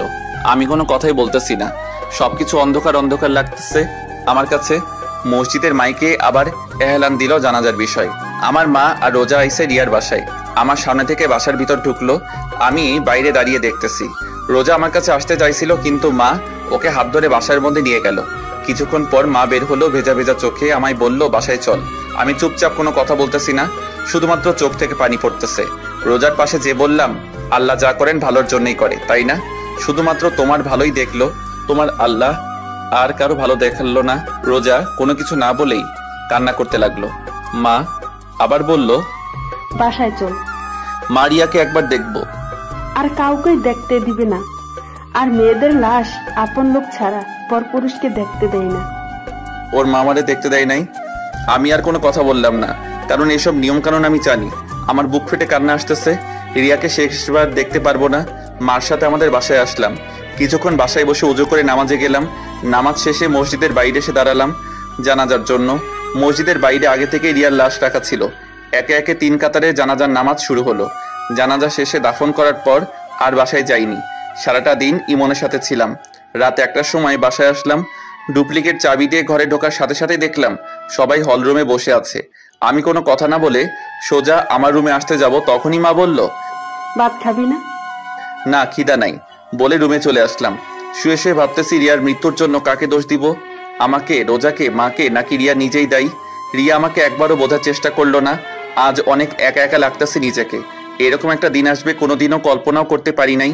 কিছুক্ষণ পর, এই যে শুনছেন? শুনতেছি, বলো। উঠেন তো। কেন? উঠেন তো। আমি উঠে পিঠের তলায় একটা বালিশ দিয়ে হেলান দিয়ে বসলাম। রোজা ভাত মাখতে শুরু করলো। আমার মুখের কাছে 1 লোকমা ভাত নিয়ে বলল, হা করুন। আমি চুপচাপ ওর দিকে তাকিয়ে আছি। ও আবারও বলল, কি হলো, হা করুন। তখন বললাম, না, খাবো না। দেখে মনে হচ্ছে সারাদিন কিছুই খান নাই। আরো আপনার হাতে ব্যথা, খাবেন কি করে? নিন, হা করুন। আমি এইবার একটু জোরে চিল্লাই বললাম, খাবো না, শুনো নাই? আওয়াজ শুনে মা রুমের ভিতরে আসলো। এসে রোজাকে বলল, তোরা বলছি না ও খাবে না? ওর জন্য তুইও সারাদিন না খাইয়া রয়েছে। তুই খাইয়া ঘুমাইয়া পড়। আর সোহাগ, রোজারে যেন মারা টারা হয় না। বলে দরজাটা আটকে চলে গেল। রোজাও ভাত না খেয়ে হাত ধুয়ে বিছানায় শুয়ে পড়লো। কি অদ্ভুত, তাই না? ও আমার জন্য না খেয়ে বসে আছে। রিয়ার কথা ভাবতে ভাবতে ঘুমিয়ে পড়লাম। সকালে রোজার ডাকে ঘুম ভাঙে। চা হাতে নিয়ে দাঁড়িয়ে আছি। চাটা হাতে নিলাম। 1 চুমুক খাওয়ার পরেই রোজা জিজ্ঞাসা করলো, চা কেমন হয়েছে? আমি মাথা নাড়িয়ে ভালো বললাম। আমি নিজেকে অনেক নর্মাল রাখার চেষ্টা করতেছি, যদি কেউ বুঝতে না পারে আমার ভিতর থেকে কি চলতেছে। মানুষের ভালো করতে যে নিজের আপন মানুষকে হারালাম, আর রোজা পেল আপন মানুষ। আমার কাছে মনে হয় এই রোজার জন্য সবকিছু হয়েছে। না ওর সাথে আমার দেখা হতো, না ওর জন্য আজ এই দিন দেখতে হতো। রোজা রোজা রোজা, কি করবো ওকে? আমার মাথায় কাজ করতেছে না। ফ্রেশ হয়ে নাস্তা না করে বাসা থেকে বের হতে যাব, এর মধ্যে রোজা আমার সামনে এসে দাঁড়ালো আর বলল, কোথায় যান? নাস্তা করবেন না? না। ও আমার হাত ধরে নাস্তার টেবিলে নিয়ে যেতে লাগলো। আমার এত পরিমাণ রাগ হলো যে ওর গালে ঠাস ঠাস করে 2টা থাপ্পড় দিয়ে দিলাম। রোজা আমার হাত ছেড়ে দিয়ে ছলছল চোখে আমার দিকে চেয়ে আছে। তুই এই বাড়ির বউ, আমার বউ না? এই কথাটা সবসময় মনে থাকে যেন। চলে আসার সময় মা রুমের দিকে তাকিয়ে দেখি মা আরো আমার দিকে চেয়ে রইছে। বাইরে বের হয়ে দেখি রিয়ার ছোট ভাই বাসার গেটের সামনে দাঁড়িয়ে আছে, হাতে একটা ব্যাগ নিয়ে। ওর পাশে যে দাঁড়ালাম, ও নিচের দিকে চেয়ে আছে। কিছু বলবি আরিয়ান? ও তখন কাঁদতে কাঁদতে আমাকে জড়িয়ে ধরলো। কিছুক্ষণ পর ছেড়ে দিয়ে ব্যাগটা আমার হাতে দিল। আমি হাতে নিয়ে বললাম, কি এতে? ও কাঁদতে কাঁদতে বলল, এটা আপুর ডায়েরি। তুমি যে শাড়ি দিছো সেই শাড়িটা। আমি জানি তুমি আপুকে অনেক ভালোবাসো, কিন্তু কি থেকে কি হয়ে গেল। আমি জানি তুমি অন্যায় কিছু করনি, কারণ তুমি আপুকে অনেক ভালোবাসতা। চাইছিলাম ডায়েরিটা আমার কাছে রেখে দেবো, কিন্তু ডায়েরির প্রথম পাতায় লেখা, এই ডায়েরিটা শুধুমাত্র তোমার ধরা ছোঁয়া পড়ার অধিকার আছে, তাই তোমার কাছে এই দিতে আসলাম। কি বলবো, আমার মাথায় কিছুই আসতেছে না। আমি ওকে জড়িয়ে ধরে কান্না করতে লাগলাম আর বলতে লাগলাম, তুই আমারে মাফ করে দিস। আজ আমার জন্য তোর বোন। তুমি কোনো কিছু করো নাই, আমি জানি। বলে দৌড়াতে দৌড়াতে চলে গেল আরিয়ান। পিছন থেকে অনেক ডাক দিছিলাম, কিন্তু ফিরল না। ব্যাগটা হাতে নিয়ে ইমনের বাসায় গেলাম। যে দেখি ও এখন ঘুমে। ডাক দেওয়ার সাথে সাথে উঠে বসলো আর হাসি মুখে বলল, কিরে মামা, এত সকাল সকাল? এমনি আসলাম। সারাটা দিন ওর সাথে ঘুরলাম, কারণ নিজেকে ব্যস্ত রাখার চেষ্টা করতেছি। রিয়ার কথা যেন মনে না পড়ে, মনে পড়লে কান্না আসে। কেন ও আমাকে রেখে চলে গেল? ও কি আমাকে একটু বিশ্বাস করতো না? রিয়ার কথা যেন মনে না পড়ে, তাই নিজেকে ব্যস্ত রাখতেছি। রাত 11টার দিকে বাসায় আসলাম। দরজায় টোকা দেওয়ার সাথেই দরজা খুলে দিল। রোজা হয়তো আমার অপেক্ষায় ছিল। ভিতরে ঢুকে রুমের দিকে যাচ্ছিলাম, এর মধ্যে রোজা বলল, হাত মুখ ধুয়ে আসুন, আমি টেবিলে ভাত দিচ্ছি। আমি বাইরে থেকে খেয়ে আসছি, এখন আর খাবো না। রোজার দিকে তাকিয়ে দেখি ও করুণ চোখে আমার দিকে চেয়ে আছে। রুমে যে ব্যাগ থেকে ডায়েরিটা বের করে আলমারির ভিতর রাখলাম আর শাড়িটা টেবিলের উপর রাখলাম। ছাদে এসে বসে রইছি। রিয়ার চিঠি আর ডায়েরি আমি এখনো পড়ি নাই, কারণ ভয় পড়ি নাই, না জানি কি লিখছে। হয়তো আমার উপর ওর যত অভিমান আছে সেটা লিখছে। চোখ থেকে পানি পড়তেছে আর মনে মনে বলতেছি, রিয়া কেন তুমি আমাকে একবারও বোঝার চেষ্টা করলে না? এই কি তোমার ভালোবাসা রিয়া? আমি এখন একা একা কেমনে থাকবো? জিন্দা লাশ হয়ে বেঁচে আছি আমি। আরো কিছুক্ষণ বসে থেকে রুমে আসলাম। রুমে ঢোকার সাথে সাথে আমার মেজাজটা চরমে উঠে গেল, কারণ রিয়া শাড়ি রোজা পরছে, হাসি মুখে রোজা আমার দিকে চেয়ে আছে। আমি ওর সামনে যেয়ে বললাম, এই শাড়ি তোমাকে কে পরতে বলছে? রোজা আমার কথার উত্তর না দিয়ে বলল, কেমন লাগছে আমাকে? এইবার আর নিজের রাগটা আর কন্ট্রোল করতে পারলাম না। ঠাস ঠাস থাপ্পড় দিয়ে বললাম, তুই এই শাড়ি পরছিস কেন? ও কাঁদতে কাঁদতে বলল, আমি মনে করছি এটা আমার জন্য আনছেন। তোর জন্য আনবো? কে তুই? কি হইস তুই আমার, যে তোর জন্য আমি শাড়ি কিনে আনবো? রোজা চুপচাপ দাঁড়িয়ে কান্না করতেছে। আমি আবারও বললাম, শাড়ি খোল। কি হলো, শাড়ি খোল। ও তারপরেও চুপচাপ দাঁড়িয়ে আছে আর কান্না করতেছে। আমি এক প্রকার জোর করে ওর শরীর থেকে শাড়ি খুলে নিলাম। রোজা এখনো দাঁড়িয়ে কান্না করতেছে। অন্য একটা শাড়ি বের করে ওর দিকে ছুঁড়ে মেরে রিয়ার শাড়িটা টেবিলের উপর রেখে আমি ঘুমিয়ে পড়লাম। সকালে দরজায় কড়া শুনে ঘুম থেকে উঠে দেখি রোজা আমার পায়ের উপর ওর মাথা দিয়ে ঘুমিয়ে আছে। ঘড়িতে তাকিয়ে দেখি 11টা বাজে। তাড়াতাড়ি দরজা খুললাম। দরজা খুলে দেখি মা দাঁড়িয়ে আছে। মা আমাকে ধাক্কা দিয়ে রুমে ঢুকতে বলল, রোজা কই? মা বিছানার দিকে তাকিয়ে দেখি রোজা শুয়ে রয়েছে। মা রোজার পাশে বসে রোজাকে ডাক দিল। রোজার কোনো সারা শব্দ নাই। এক অজানা আশঙ্কা ভর করলো মনের ভিতর, রোজার কোনো কিছু হয়ে গেল না তো? মা তারপর তাড়াতাড়ি ডাক্তারকে ফোন দিল, কারণ রোজা অজ্ঞান হয়ে পড়ে আছে। মা আমার পাশে এসে বলল, রোজাকে মারছিস? আমি কোনো কথা বলতেছি না, চুপচাপ বসে আছি। মা যা বোঝার বুঝে নিয়েছে। মা এবার বলতে শুরু করলো, আর কত কষ্ট দিবি মেয়েটাকে? 2 দিন না খেয়ে আছে তোর জন্য। যদি কষ্টই দিবি তাহলে কেন ওকে বাঁচাইলি? সোহান যে চলে গেছে তার জন্য নিজে তো কষ্ট পাইতাছিস আর অন্যকেও কষ্ট দিতাছিস। আর কত সোহান, তুই যদি ওকে মেনে না নিস তাহলে এখনই ওকে গলা টিপে মেরে ফেল। মা রোজার কাছে চলে গেছেন মানে আমার রুমে, আর আমি হল রুমে বসে আছি। কি করব ভাবতেছি। দরজায় কেউ করে নাড়লো। খুলে দেখি ডাক্তার। রোজাকে দেখে বলল, না খাওয়ার কারণে শরীর দুর্বল হয়ে গেছে, তাই অজ্ঞান হয়ে গেছে, কিছুক্ষণের মধ্যে জ্ঞান ফিরে আসবে বলে ডাক্তার চলে গেল। মা রোজার পাশে বসে রোজার মাথায় তেল পানি দিতে লাগলো। আমি পাশে বসে দেখতেছি কি মায়াবী চেহারা, যে কেউ রোজাকে ভালোবাসতে চাইবে। আমি ভালোবাসতাম, কিন্তু আমার সবটা জুড়ে আছে শুধু রিয়া। রোজার জ্ঞান ফিরলো, চেয়ে দেখে মা আর আমি পাশে বসে আছি। রোজার জ্ঞান ফিরছে দেখে মা খাবার আনতে গেল।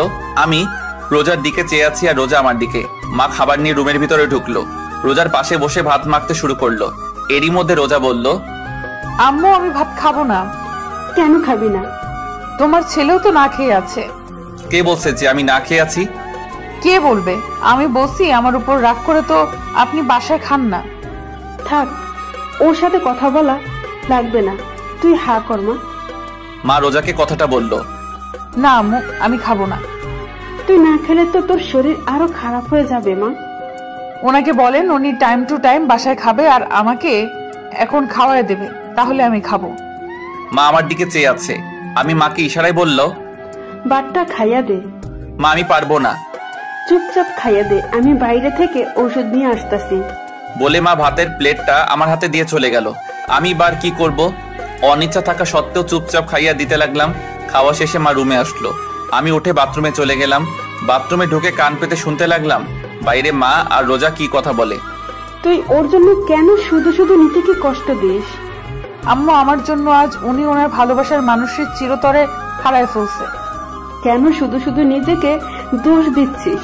রিয়ার মৃত্যুর জন্য তোর আর সোহানের কোনো হাত নাই। এটা নিয়তি, এটাকে মেনে নিতে হবে। আম্মু ওনার মনে অনেক কষ্ট, কিন্তু উনি প্রকাশ করে না। তা আমি জানি, তার জন্য তুই নিজেকে কষ্ট দিবি না আম্মু, আমি শুধু ওনার কষ্টের ভাগটা নিতে চাই। আস্তে আস্তে সব ঠিক হয়ে যাবে, ধৈর্য ধর বলে মা চলে গেল। আমি বাথরুম থেকে বের হয়ে রোজার পাশে যেয়ে বসলাম। রোজা বলল, কিছু বলবেন? তোমার যদি কিছু হয়ে যেত? কি আর হতো, মরে যেতাম। চুপ। আমি জানি আপনার সবটা জুড়ে শুধু রিয়া আপু আছে। আমি না, রিয়া আপুর জায়গাটা নিতে চাই না। শুধু আপনার পায়ের নিচে একটু জায়গা দিয়ে, কারণ এইখানে আমার বেহেশত, আমার জান্নাত। আমি কোনো কথা না বলে বাসার বাইরে চলে আসলাম। রাস্তায় হাঁটতেছি আর ভাবতেছি কি করব। দুপুরবেলা মা ফোন দিয়ে বলল তাড়াতাড়ি বাসায় আসতে। বাসায় যেয়ে সবাই একসাথে খাওয়া দাওয়া করলাম। রোজার দিকে চেয়ে দেখলাম ওর মুখে প্রাপ্তির হাসি। কিছুক্ষণ বাসায় বসে আবার বাইরে বের হলাম। গন্তব্য ইমনের বাসা। ইমনের বাসায় যেয়ে দেখলাম ইমন নেশা করতেছে, মানে আমিও আগে করতাম একটু একটু, কিন্তু রিয়া আমার জীবন আসার পর আর কোনোদিন ছুঁয়ে দেখিনি। আজ ইমনকে খেতে দেখে আমারও খেতে ইচ্ছে করলো। ইমনের পাশে বসলাম। কিরে মামা, খাবি? দেখাই, অনেক দিন তো খাই না। ইমনের সাথে মদ খেতে শুরু করলাম, সাথে গাঁজাও। অনেকদিন পর খাচ্ছি, তাই নেশা পুরা চরমে উঠে গেছে। রাতে 11টায় মা ফোন দিল। মা বলো। কই তুই? এই তো মা, ইমনের বাসায়। তাড়াতাড়ি বাসায় আয়। আসতেছি বলে ফোন কেটে দিলাম। ইমনকে বললাম একটা গাজার বিড়ি দে আমাকে। বিড়িটা নিয়ে বাসায় আসলাম। রোজা আর আমি একসাথে খাবার খেলাম। রোজাকে বললাম তুমি ঘুমাও, আমি কিছুক্ষণ পর আসতেছি বলে ছাদে চলে আসলাম। বিড়িটা জ্বালিয়ে খেলাম, খুব ভালো লাগতেছে এখন। রুমে আসলাম। রুমে এসে দেখি রোজা শুয়ে আছে। ওকে দেখে আমি পুরা হ্যাং। ওর কোমরটা দেখে আমি এইভাবে কোনোদিন কোনো মেয়েকে দেখিনি। আমি আস্তে আস্তে ওর পাশে গেলাম। ও সাথে সাথে চোখ খুলে আমার দিকে চেয়ে রইছে। আমি ওর গলায় কিস করতে যাব, এরই মধ্যে রোজা বলল আপনার মুখ থেকে আজ বাজে গন্ধ আসতেছে। কে শুনে কার কথা? আমি ওর গলায় ঘাড়ে কিস করতেছি আর ও নিজেকে ছাড়ানোর চেষ্টা করতেছে। রোজা আমার গালে থাপ্পড় দিয়ে নিজেকে ছাড়িয়ে নিয়ে চিল্লাইয়া বলল কি খেয়ে আসছেন? বাজে গন্ধ আসতেছে আপনার মুখ থেকে। আমি পুরা হ্যাং। রোজা আমার গালে থাপ্পড় মারলো, মাথাটা পুরা ছিনছিন করতেছে। রোজার আওয়াজ শুনে মা দরজায় কড়া নাড়তেছে আর বলতেছে কি হয়েছে রোজা? দরজা খোল। সোহান, সোহান কি হয়েছে? দরজা খোল। আমি ছলো ছলো চোখে রোজার দিকে চেয়ে আছি, আর রোজা মাথা নিচু করে বোবা কান্না করতেছে। দরজার ঠক ঠক আওয়াজ বাড়তে লাগলো। দরজার ওপাশে মা আর আব্বু জোরে জোরে বলতেছে দরজা খুলতে। নিজের প্রতি নিজের ঘৃণা হচ্ছে। দরজায় আওয়াজ আরো বাড়তে লাগলো। রোজাও দরজা খুলতেছে না, তাই আমি উঠে দরজা খুললাম। মা তাড়াতাড়ি রুমের ভিতর চলে গেল, আর আব্বু আমাকে জিজ্ঞাসা করলো কি হয়েছে? আমি কোনো কথা না বলে ছাদে চলে আসলাম। এদিকে মা ঘরে ঢুকে রোজাকে বলল কি হয়েছে? রোজা কোনো কথা না বলে মাকে জড়িয়ে ধরে কান্না করতে লাগলো। মা বোঝার চেষ্টা করতেছে আসলে ঘরের ভিতরে কি হয়েছে। রোজার মাথায় হাত বুলাতে বুলাতে আবার জিজ্ঞাসা করলো কি হয়েছে? রোজা কোনো কথা না বলে আরো জোরে জোরে কান্না করতেছে। মা মনে করলো সোহান হয়তো আজ বেশি কিছু করছে, কারণ সোহান আগে পরে ও রোজাকে মারছে, বেশি কথা বলছে। কিন্তু রোজা এমন ভাবে কাঁদে নাই। কিন্তু আজ না, মা আর ভাবতে পারতেছে না। মার অনেক রাগ হচ্ছে সোহানের উপর। সোহানকে এখন হাতের কাছে পেলে কাঁচা চিবিয়ে খেত। এদিকে আমি ভাবতেছি কি করতে যাচ্ছিলাম রোজার সাথে আমি নেশার ঘরে, কিন্তু তারপরেও রোজা আমার গায়ে হাত দিবে আমি কোনোদিনও ভাবতে পারি নাই। কিছুক্ষণ পর আস্তে আস্তে নিচে নামতে লাগলাম। রুমে ঢুকে দেখি মা আব্বু হল রুমে বসে আছে। মার রুমের দিকে চেয়ে দেখলাম রোজা মার রুমে বিছানার উপর বসে আমার দিকে চেয়ে কান্না করতেছে। তখন মা আমার সামনে এসে বলল কি হয়েছে সোহান? কানে কি কম শুনিস? কি হয়েছে বল। আমি কোনো কথা না বলে রুমের দিকে যেতে লাগলাম। তখনই আব্বু আমার ঘাড়ে হাত দিয়ে তার দিকে আমাকে ঘুরিয়ে ঠাস ঠাস করে 2টা থাপ্পড় মারলো। আমি এইবার অবাক হলাম, কেননা আমার আব্বু আমার গায়ে আমার জানা মতে কোনোদিন হাত দেয় নাই, কিন্তু আজ রোজার জন্য আমার গায়ে হাত দিল। আমাকে মারছে দেখে রোজা রুম থেকে দৌড়ে বের হয়ে আমাকে জড়িয়ে ধরে বলতে লাগলো আমার স্বামীকে কেউ আমার জন্য মারবেন না। আমি রোজাকে ছাড়িয়ে নিয়ে বললাম আজ তোমার জন্য আমার আব্বু আমার গায়ে হাত দিল, আরো কত কিছু দেখার বাকি আছে আল্লাহই জানে বলে রুমে চলে আসলাম। আমার পিছন পিছন মা আর রোজা রুমে ঢুকলো। মা আমাকে বলতে লাগলো দেখ সোহান, এভাবে চলতে থাকলে কেউ ভালো থাকবে না, না তুই না রোজা না আমরা, বাকিটা তোর হাতে বলে মা রুম থেকে চলে গেল। রোজা দরজা লক করে আমার পা জড়িয়ে ধরে কান্না করতে লাগলো আর বলতে লাগলো আমাকে আপনি মাফ করে দিন, বিশ্বাস করেন আমি আপনাকে মারতে চাইনি, আমাকে মাফ করে দিন বলে হাউমাউ করে কান্না করতে লাগলো। আচ্ছা ঠিক আছে, তুমি ঘুমিয়ে পড়ো। ও তারপরেও আমার পা ধরে কান্না করতে লাগলো। আমি রোজাকে ডানা ধরে ওকে উঠিয়ে বললাম, যাও ঘুমিয়ে পড়ো, রাত অনেক হইছে। ও যে গালে আমাকে মারছে, ওই গালে আলতো করে হাত দিয়ে বলল, সত্যি মাফ করেছেন তো? আমি ওর হাতটা গাল থেকে সরিয়ে বললাম, মাফ করছি, আর তুমিও আমাকে মাফ করে দিও। আসলে আমি একটু নেশা করছিলাম তো, তাই ওই টাইমে মাথা ঠিক ছিল না। কি, আপনি নেশা করছেন কেন? ভালো লাগছে করছি, যাও ঘুমিয়ে পড়ো। কেন করছেন আগে সেটা বলেন। এক কথা কিন্তু বারবার বলতে ভালো লাগে না, যাও ঘুমিয়ে পড়ো। রোজা আর কোনো কথা না বলে মাথা নিচু করে বিছানায় যে শুয়ে পড়লো, আর আমি রিয়ার চিঠিটা বের করে পড়তে লাগলাম। প্রিয় সোহান, তুমি যখন এই চিঠিটা পড়বে তখন হয়তো আমি থাকবো না, চিরদিনের জন্য মিশে যাব মাটির সাথে। আচ্ছা, আমি মরে গেলে তুমি কি কষ্ট পাবে? কষ্ট পাবে, কারণ তুমি আমাকে ভালোবাসো। সত্যিই কি তুমি আমাকে ভালোবাসো সোহান? বড্ড জানতে ইচ্ছে করে। অনেক স্বপ্ন ছিল তোমার বউ হবার, আমার কি পুরা কপাল, স্বপ্নই থেকে গেল। সোহান, একটা মেয়ের সবচাইতে দামি জিনিস কি জানো? মেয়ের স্বামীর ভালোবাসা। আমি চাইলেই তোমাকে আমার করে নিতে পারতাম, কি পারতাম না? কিন্তু একজনের স্বামীকে তার কাছ থেকে কেড়ে নিয়ে নিজেকে সুখী করতে পারবো না। আবার তোমাকে অন্য কারোর সাথে দেখবো, এটাও আমি মেনে নিতে পারবো না। অনেক কথা বলা ছিল তোমাকে, কিন্তু বলার না কারণ তোমাকে আর কষ্ট দিতে চাই না। আমি কিছুক্ষণ আগে বিষ খেয়েছি, অনেক কষ্ট হচ্ছে আমার সোহান, অনেক কষ্ট হচ্ছে। তোমাকে খুব দেখতে ইচ্ছে করছে সোহান। আচ্ছা সোহান, কবুল বলার সময় তোমার কি একটি বারো আমার কথা কি মনে পড়ে নাই?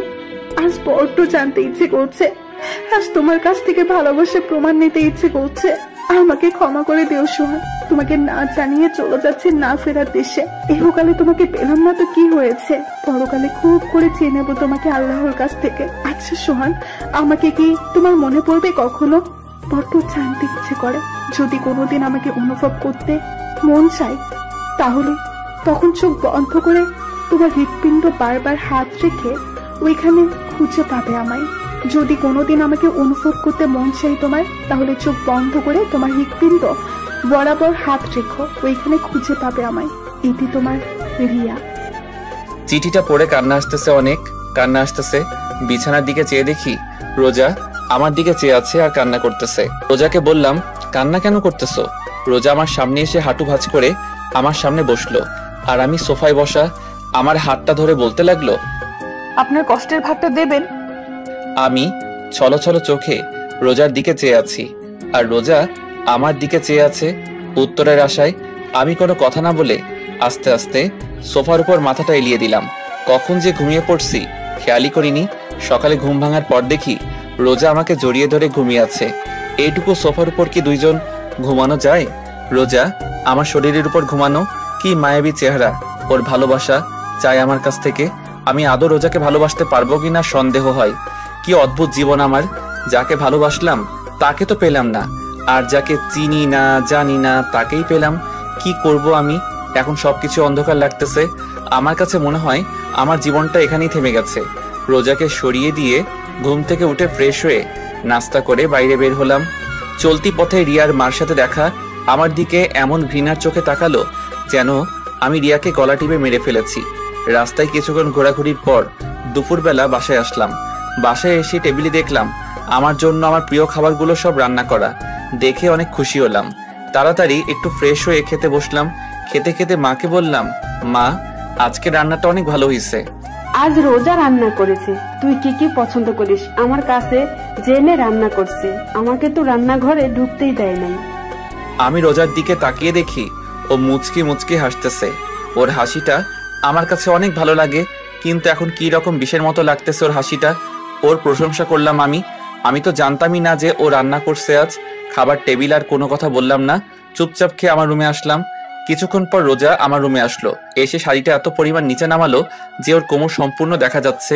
হয়তো আমাকে কাছে টানার চেষ্টা করছে, কিন্তু আমি ওকে না দেখার ভান করে চুপচাপ বসে রইলাম। আস্তে আস্তে আমার পাশে ঘুরঘুর করতেছে, আর কোমরের কাপড়টা একটু সরাচ্ছে আবার দিচ্ছে, একটু সরাচ্ছে আবার দিচ্ছে। এবার আমি রোজাকে বললাম, কিছু বলবা? রোজা মাথা নাড়িয়ে না বলল, আবার মাথা নাড়িয়ে হ্যাঁ বলল। আমি একটু হেসে বললাম, কি বলবা বলো? না মানে কাল রাতে আপনি আমাকে, বলে থেমে গেল। কাল রাতে কি? এই যে আমি ঘুমিয়েছিলাম, আপনি আমাকে। বলে আবার থেমে গেল। আমি বুঝতে পারছি ও কি বলতে চাচ্ছে। আমি বললাম, সরি বললাম না, তখন আমি নেশা করছিলাম তো তাই তোমাকে। না মানে আচ্ছা সরি, আর কোনোদিনও এমন হবে না। আপনার ইচ্ছা হলে আপনি আমার সাথে যা ইচ্ছা করতে পারেন, আমি কিছু মনে করব না। আমি ওর দিকে চেয়ে আছি। ও আস্তে আস্তে চোখ খুলে দেখে যে আমি ওর দিকে চেয়ে আছি। ও লজ্জায় দৌড়ে রুমের বাইরে চলে গেল। কিছুক্ষণ পর মা রুমে আসলো, এসে আমার পাশে বসলো। কিছু বলবা? তাকে সিদ্ধান্ত নিলি? কি সিদ্ধান্ত? রোজার বিষয়। দেখ সোহান, মেয়েটা অনেক ভালো, চেহারাও ভালো, সব দিক দিয়ে ঠিক আছে। তাহলে তোরা রিয়ার যেদিন বিয়ে হবার কথা ছিল ওদিন তোর আর রোজার আবার বিয়ে হবে, কেননা সবাইকে দাওয়াত দেওয়া হয়ে গেছে। শোন সোহান, রোজাকে ভালোবাসতে না পারলে ওকে কষ্ট দিস না। বলে মা রুম থেকে চলে গেল। আর আমি ভাবতেছি সবাই রোজার কষ্টটা বোঝে, কিন্তু আমার মনটা যে হাহাকার করতেছে রিয়ার জন্য সেটা কেউ দেখে না। বিকেল বেলা আব্বু আমার রুমে আসলো। কিরে বাবা, কি করিস? কিছু না, এই তো বসে আছি। থাপ্পড়টা জোরে লাগছিল তাই না? আরে আব্বু তুমিও না? কালকে ব্যাপারটা কিছু মনে করিস না, আসলে আমাদের কোনো মেয়ে নেই তো, তাই রোজকে এইভাবে কাঁদতে দেখে মাথা ঠিক ছিল না। তুই কিছু মনে করিস না বাবা। না আব্বু, আমি কিছু মনে করি নাই। তা বাইরে আয়, বৌমা পায়েস রান্না করছে, আয় একসাথে খাবো। চলো আব্বু। তারপর সবাই একসাথে পায়েস খেলাম। মা আমাকে বললো রোজাকে নিয়ে আমার খালা বাড়ি আর মামা বাড়ি থেকে ঘুরে আসতে। আমাদের বাড়ি থেকে মামা বাড়ি আর খালা বাড়ি 10 মিনিটের রাস্তা। আমি মাকে না বলতে পারলাম না, কারণ সবাই এখন হাসি খুশি আছে, না বললে সবার মুখ কালো হয়ে যাবে। রোজাকে বললাম রেডি হতে। কিছুক্ষণ পর রোজা রেডি হয়ে বোরখা পরে আসলো। বোরখাটা 2-3 জায়গায় ছেঁড়া। আমি বললাম, এই ছেঁড়া বোরখা পরে যাবে? আমার তো আর বোরখা নাই। তা আগে বলবা না তোমার বোরখা নাই? আগে মার্কেট চলো, তোমার কি কি লাগবে কিনে এনে তারপর মামার বাড়ি যাব। বলে রোজাকে নিয়ে বের হতে যাব। এরই মধ্যে মা সামনে এসে আমার বাইকের চাবি আমার হাতে দিল। আমি মায়ের দিকে জিজ্ঞাসার দৃষ্টিতে তাকিয়ে রইলাম। মা বলল, মনে আছে বাইক কেনার সময় কি বলছিলি যে আমি বিয়ে করব তখন বাইকে করে আমার বউকে নিয়ে ঘুরবো, এর আগে আমি বাইক চালাবো না। তা এখন তো বউ আছে, বউকে নিয়ে বাইরে ঘুরতে যাচ্ছ না, তো বাইকে নিয়ে যাও। বলে মা আমার হাতে কিছু টাকা দিয়ে চলে গেল। ছোট ভাইয়ের দিকে চেয়ে দেখি ও মিটমিট করে হাসতেছে। নিজের উপর নিজের রাগ হচ্ছে, কেন যে ওই দিন এই কথা বলতে গেলাম। বাইক নিয়ে বের হলাম। এলাকার সবাই আমাদের দিকে চেয়ে আছে একটু ঘৃণার চোখে। বন্ধু বান্ধব তো আমার সাথে কথাই বলে না, শুধুমাত্র ইমন ছাড়া। মার্কেটে এসে কেনাকাটা করে আবার বাসায় আসলাম। রোজা বোরকা চেঞ্জ করে আসলো। প্রথমে মামা বাড়ি আসলাম, কথাবার্তা বলে খালার বাড়ি আসলাম। খালার বাসায় কিছুক্ষণ বসে বাসার দিকে রওনা দিলাম। রোজাকে আজ অনেক হাসি খুশি লাগতেছে। রোজা সবার সাথে এমন ভাবে কথা বলছে, মনে হয় এনারা সবাই রোজার সাথে যুগ যুগ ধরে পরিচয় আছে। বাসায় আসলাম, এসে হাত মুখ ধুয়ে বিছানায় শুয়ে শুয়ে ভাবতেছি রিয়ার কথা। রিয়া নামটা শুনেই ওকে ভালোবেসে ফেলেছিলাম। রিয়ার কথা আমার মাথা থেকে যাই না। সারাদিন ওকে মনে না পড়লেও রাতে চোখ বন্ধ করার সময় রিয়ার কথা আমার মনে পড়ে। কুড়ে কুড়ে খাই আমাকে রিয়ার সাথে কাটানোর স্মৃতিগুলা। রোজা রুমের ভিতর ঢুকলো আর বলল, আম্মু ভাত খেতে ডাকে। আমার এখন ভালো লাগতেছে না, পরে খাবো। এই কথা বলার সাথে সাথে রোজা আমার পাশে এসে আমার কপালে হাত দিয়ে বলল, কেন ভালো লাগতেছে না? শরীর ঠিক আছে তো? আমি রোজার হাতটা আমার কপাল থেকে সরিয়ে বললাম, আরে বাবা তেমন কিছু না, এমনি পরে খাবো। রোজা মুখটা কালো করে বাইরে চলে গেল। কিছুক্ষণ পর মা রুমে আসলো, এসে বলল, কি রে, তুই বলে ভাত খাবি না? পরে খাবো বললাম তো রোজাকে। রোজা না খেয়ে আছে, বলছে তুই না খেলে নাকি খাবে না। মা আমার এসব আগলা পিরিত কিন্তু ভালো লাগে না, চুপচাপ খেতে আয়। বলে মা চলে গেল। আমিও খাইতে যাই নাই, আমার এসব আগলা পিরিত মোটেও ভালো লাগে না। কিছুক্ষণ পর বাইরে থেকে আব্বু ডাকতেছে ভাত খাইতে। একরাশ রাগ নিয়ে খাবার টেবিলে গেলাম, খাবারকে রুমে আসলাম। রোজা মার সাথে একটু কাজ করে রুমে আসলো। আমি বিছানায় শুয়ে আছি, রোজা এসে আমার পাশে শুয়ে পড়লো।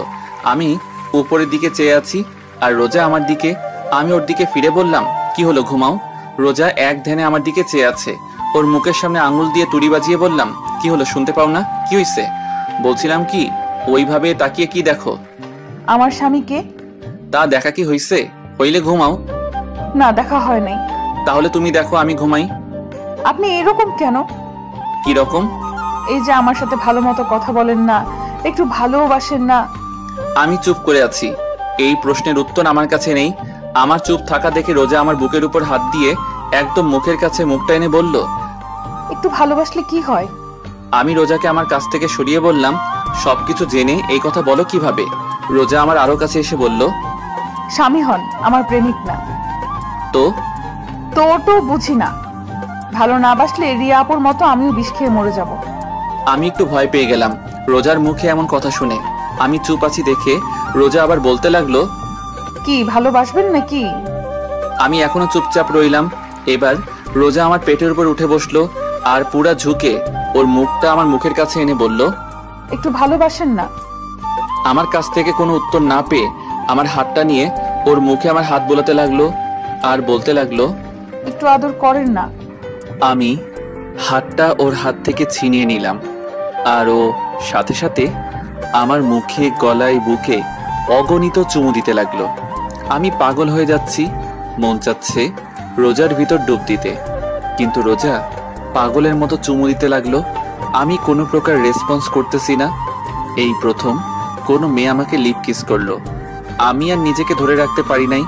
আমি কেন, অন্য যে কোনো পুরুষ নিজেকে ধরে রাখতে পারবে না এরকম সময়? বিলিয়ে দিলাম নিজেকে রোজার মাঝে, ভেসে গেলাম দুজনে এক অন্য রকম সুখের জগতে। সকালে বৃষ্টির মতো টুপ টুপ করে পানি পড়তেছে মুখের উপর।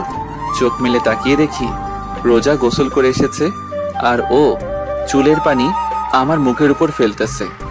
আমি রোজার দিকে চেয়ে আছি। অনেক সুন্দর লাগতেছে ওকে আজ। কিরকম কাটলো রাতটা? আমি রোজার দিকে তাকিয়ে বললাম, আমার কাছ থেকেও নিজের অধিকারটা নিয়ে নিলে? রোজা একটু রাগী লুক নিয়ে একদম আমার কাছে এসে বলল, স্বামীর কাছ থেকে স্ত্রীর অধিকার নিলাম, তাতে আপনার কি? আর হ্যাঁ, আজকের পর থেকে আজ রাতে যেভাবে ভালোবাসছেন প্রতিদিন এইভাবে ভালোবাসবেন আমাকে। নইলে কি? যেভাবে রাতে অধিকার আদায় করে নিচ্ছি এইভাবেই আদায় করে নেব। বলে রোজা আমার কপালে আলতো করে একটা চুমু দিয়ে চলে গেল। দরজার সামনে দাঁড়িয়ে রোজা আবার বলল, গোসল করে তাড়াতাড়ি নাস্তা করতে আসেন। বলে চলে গেল। গোসল করে নাস্তার টেবিলে আসলাম।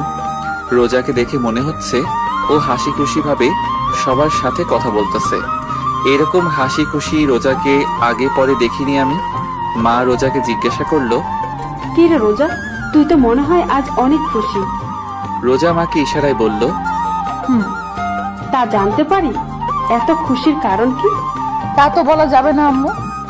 রোজাকে মার সাথে এইভাবে কথা বলতে দেখে আমার গা জ্বলতেছে। কোনো রকম নাস্তা করে বাইরে বের হতে যাব, সামনে এসে রোজা পথ আটকালো আর বলল, কোথায় যাওয়া হচ্ছে শুনি? রোজা এমন ভাবে কথাটা বলল আমার রাগ উঠে গেল। তারপরও আমি শান্তভাবে বললাম, সামনে থেকে সরো। রোজা আবারও বলল, আমি কি বললাম শুনলেন নাই নাকি? আমি রেগে রোজার দুই ডানা ধরে ঘরের ভিতর জোরে সরিয়ে দিয়ে আমি বাইরে চলে আসলাম। বাইরে কিছুক্ষণ ঘোরাফেরা করে বাসায় আসলাম। দেখলাম দরজা খোলা। ভিতরে ঢোকার সাথে সাথে দেখলাম রক্ত আর রক্ত। বাসায় মা, আব্বা, ছোট ভাই, রোজা কেউ নাই। আমার প্রচুর ভয় করতে লাগলো। আমার পুরা শরীর কাঁপতে লাগলো। আর কি হলো? মারে, আব্বাকে ফোন দিলাম, কিন্তু তাদের ফোন বাসায়। সজীবকে ফোন দিলাম। সজীব সাথে সাথে ফোন ধরে বলল, ভাইয়া তুমি কোথায়? কাঁদতে কাঁদতে কথাগুলো বলল সজীব। কেন, কি হয়েছে? তুমি তাড়াতাড়ি খুলনা মেডিকেলে আসো। কার কি হয়েছে? রোজা ভাবি। কি হয়েছে রোজার? তুমি তাড়াতাড়ি আসো। বলে ফোন কেটে দিল। আমি বাইক নিয়ে হাসপাতালে গেলাম। ভিতরে ঢুকে দেখলাম মা, আব্বা, সজীব অপারেশন থিয়েটারের বাইরে দাঁড়ানো। আমি তাদের পাশে দাঁড়ালাম। মা আমাকে দেখার সাথে সাথেই আমার সামনে এসে আমাকে থাপ্পড় মারলো আর বলতে লাগলো, এত ঘৃণা করিস রোজাকে? মা চুপ, আর না, অনেক সহ্য করেছি। আর না, তোর মতো ছেলে আমি জন্ম দিয়েছি ভাবতেও ঘৃণা করি। তোর মতো ছেলে আমার বাড়ির কোনো স্থান নেই। জামা কাপড় নিয়ে বের হবি বাড়ি থেকে। আমি আব্বুর দিকে তাকিয়ে বললাম, আব্বু তুমি কিছু বলবা না? বাড়ি থেকে বের হয়ে আমাদের একটু শান্তিতে থাকতে দে। আমি আর কোনো কথা না বলে বাইক নিয়ে বাসায় আসলাম। বাইকটা রেখে জামা কাপড় একটা ব্যাগে নিয়ে বাসা থেকে বের হয়ে পড়লাম। কোথায় যাব জানি না। দুপুরবেলা রৌদ্রের তীব্রতাপে উদ্দেশ্যহীনভাবে হাঁটতেছি রাস্তায়, আর ভাবতেছি কি করলাম আমি, কি কারণে মা আব্বু বের হয়ে যেতে বলল আমাকে বাড়ি থেকে। ঢাকার একটা টিকিট কাটলাম, ঢাকা যাব, ওইখানে যে কিছু একটা করা যাবে। বাসে উঠে চলে আসলাম ঢাকা। বন্ধু মিজানের কাছে আসলাম, ও তো আমাকে দেখে পাগল। দোস্ত, কতদিন পর দেখলাম তোকে? এই তো 2-3 বছর পর। হালা 4 বছরের বেশি। আচ্ছা, তুই একটু রেস্ট নে, আমি আসতেছি। তোর আব্বু আম্মু কোথায়? তারা নানা বাড়ি গেছে, 5-6 দিন পর আসবে। মিজান বলেই বাইরে চলে গেল, আর আমি ঘুমিয়ে পড়লাম। বিকেলে ঘুম থেকে উঠে খাওয়া দাওয়া করে আমি আর মিজান বাইরে কিছুক্ষণ ঘোরাঘুরি করে বাসায় আসলাম। ছাদে বসে মিজান এসে পাশে বসলো আর বলল, তা মামা, তোমার এই মন খারাপের কারণ জানতে পারি? মিজানকে সব বললাম। সব শুনে মিজান বলল, তা রোজার কি হয়েছে? তা তো দোস্ত আমিও জানি না রোজার কি হয়েছে। আচ্ছা, এখন তুই কি করবি? কিছু তো একটা করা লাগবে। কোনো কাজ কাম আছে তোর হাতে? এখানে তো নাই, তো খুঁজতে হবে। আচ্ছা, নিচে আয়, খেয়ে ঘুমাতে হবে। তুই যা, আমি আসছি। কিছুক্ষণ পর নিচে আসলাম, খাওয়া দাওয়া করে ঘুমিয়ে পড়লাম। সকালে মিজান আমাকে ঘুম থেকে উঠিয়ে বলল, সোহান, আমি কাজে গেলাম, নাস্তা টেবিলে রেডি আছে, ভাত তরকারি ফিরিয়ে আছে, ওভেনে গরম করে খেয়ে নিস, আমি গেলাম। মিজান কাজে চলে গেল, কোনো কাজ কাম নাই, তাই আমি আবার ঘুমিয়ে গেলাম। এদিকে অপারেশনের পর রোজাকে কেবিনে দেওয়া হলো। রোজার জ্ঞান ফেরার পর আব্বু আম্মু সবাইকে দেখলো, কিন্তু সোহানকে দেখলো না। রোজা মনে মনে ভাবতেছে হয়তো কেবিনের বাইরে আছে। এইভাবে ভাবতে ভাবতে সকাল গড়িয়ে দুপুর, দুপুর গড়িয়ে রাত, সোহানের দেখা নাই। রোজার এমন অস্থিরতা দেখে মা জিজ্ঞাসা করলো, কি হয়েছে, এমন করতেছিস কেন? রোজা সহ্য করতে না পেরে কান্না করে দিল। কি রে, কি হয়েছে বলবি তো? রোজা কাঁদতে কাঁদতে বলল, উনি কই? উনি কে? আমার স্বামী। ও সোহান, ও একটা কাজে কিছুদিনের জন্য বাইরে গেছে। মা আর কোনো কথা বলল না, উঠে বাইরে চলে আসলো। আর রোজা মনে মনে ভাবতেছে, আমি হসপিটালে, তারপরও উনি চলে গেছে। আমার চাইতে কাজ বড় ওনার। আসুক উনি, আর কথা বলবো না। ওনার সাথে কিভাবে নিজেকে। রোজার মনে অভিমান জমতে থাকে সোহানের প্রতি। এদিকে রাতে, দোস্ত, একটা কাজ আছে, করবি? কি কাজ? ড্রাইভারি। তুই তো ড্রাইভ করতে জানিস। আচ্ছা, আমি করব। কবে থেকে যাব? সকালে তুই আর আমি যে কথা বলবো, আর বেতন 15 বা 16,000 দিতে পারে। করবি তুই? শখের বসে গাড়ি চালানো শিখছিলাম, কিন্তু এখন। তারপর ঘুমিয়ে পড়লাম। সকালে যে কথাবার্তা বলে কাজে লেগে গেলাম। এভাবে দেখতে দেখতে 10 দিন কেটে গেল। সোহান আর রোজার আবার বিয়ে হবার কথা ছিল, কিন্তু সোহান নাই, তাই বিয়েও হয় নাই। রোজা এই 10 দিনে 1000 বারের উপর মা আব্বুকে জিজ্ঞাসা করলো সোহানের কথা। উনি কোথায় আছে, কি করে, কবে আসবে ইত্যাদি। সোহানের আব্বু আম্মু কৌশলে এড়িয়ে যায় রোজার থেকে। রোজা একা একা থাকতে পারতেছে না, দম বন্ধ হয়ে আসছে রোজার। একটা মুহূর্ত সোহানকে ছাড়া ভাবতে পারে না রোজা। এইভাবে দেখতে দেখতে আরো 20 দিন কেটে গেল। রোজা এই কয়দিনে ভালোভাবে লক্ষ্য করলো যে ও হাসপাতাল থেকে আসার পরে কাউকে সোহানের সাথে কথা বলতে দেখে নাই। ফোনে কেউ সোহানের কথা জিজ্ঞাসা করে না, সবাই যে যার কাজে ব্যস্ত থাকে। তাহলে সোহান কোথায় গেছে? আজকে আমার জানতেই হবে সোহান কোথায়। রোজা সোজা সজীবের রুমে গেল, যে সজীবকে জিজ্ঞাসা করলো, সজীব, তোমার ভাইয়া কই? ভাইয়া তো একটা কাজে বাইরে গেছে, কদিন পর চলে আসবে। সজীব, তোমার ভাইয়ার কসম, তোমার ভাইয়া কোথায় আমাকে বলো। না মানে ভাবি। সজীব বলো। সজীব আমতা আমতা করে বলল, ভাইয়াকে বাসা থেকে বের করে দিয়েছে আব্বু আম্মু। রোজা কথাটা শুনে ধপ করে নিচে বসে পড়ল আর বলল, কেন? তোমার জন্য। আমার জন্য মানে? ওই দিন তোমাকে ধাক্কা দিয়ে ফেলে দিচ্ছিল, তাই তোমার মাথা পেটে রক্ত পড়তেছিল। আমরা তোমাকে হাসপাতালে নিয়ে গেছিলাম। তখন ভাইয়া হাসপাতালে আসে, তখন মা আব্বা তাকে বাসা থেকে বের হয়ে যেতে বলছিল। তখন ভাইয়া চলে যায়। ভাইয়া এখন কোথায় আছে আমরা জানি না। রোজা হাউমাউ করে কান্না করতে লাগলো। রোজার চোখ থেকে কান্নার স্রোত বইতে থাকলো। রোজার কান্নার আওয়াজ শুনে সোহানের মা রুমে ঢুকলো। সজীবের দিকে তাকালো। সজীব ইশারায় মাকে বলল, সব বলে দিছি। মা আস্তে, রোজার মাথায় হাত রাখলো। রোজা ফুপিয়ে কাঁদতে কাঁদতে বলল, আম্মু ওই দিন ইনে আমাকে ধাক্কা দেয় নাই, শুধু সরিয়ে দিছে। আমার শাড়ি ওই দিন পায়ে পেঁচিয়ে গিয়েছিল, তার জন্য আমি পড়ে গেছি। সোহানের মা রোজার কথা শুনে নিশ্চুপ। কি বলবে?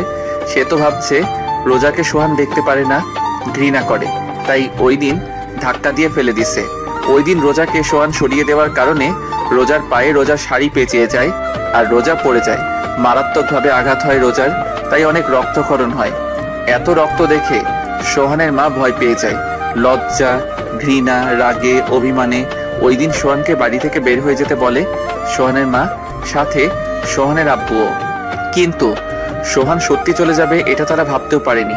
তারপর যখন চলে গেছে তাদের এক বিন্দু আফসোস হয় নাই সোহানের জন্য, কিন্তু এখন হচ্ছে আফসোস রোজার কথা শুনে। কেন যে ওই দিন সোহানকে যেতে বলল?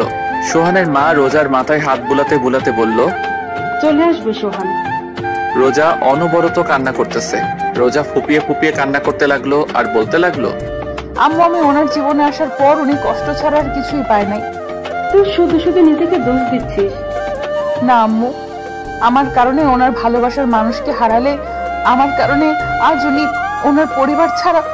আম্মু আপনার পায়ে পড়ি, আমার কাছে আমার স্বামীর আইনা দেন আম্মু।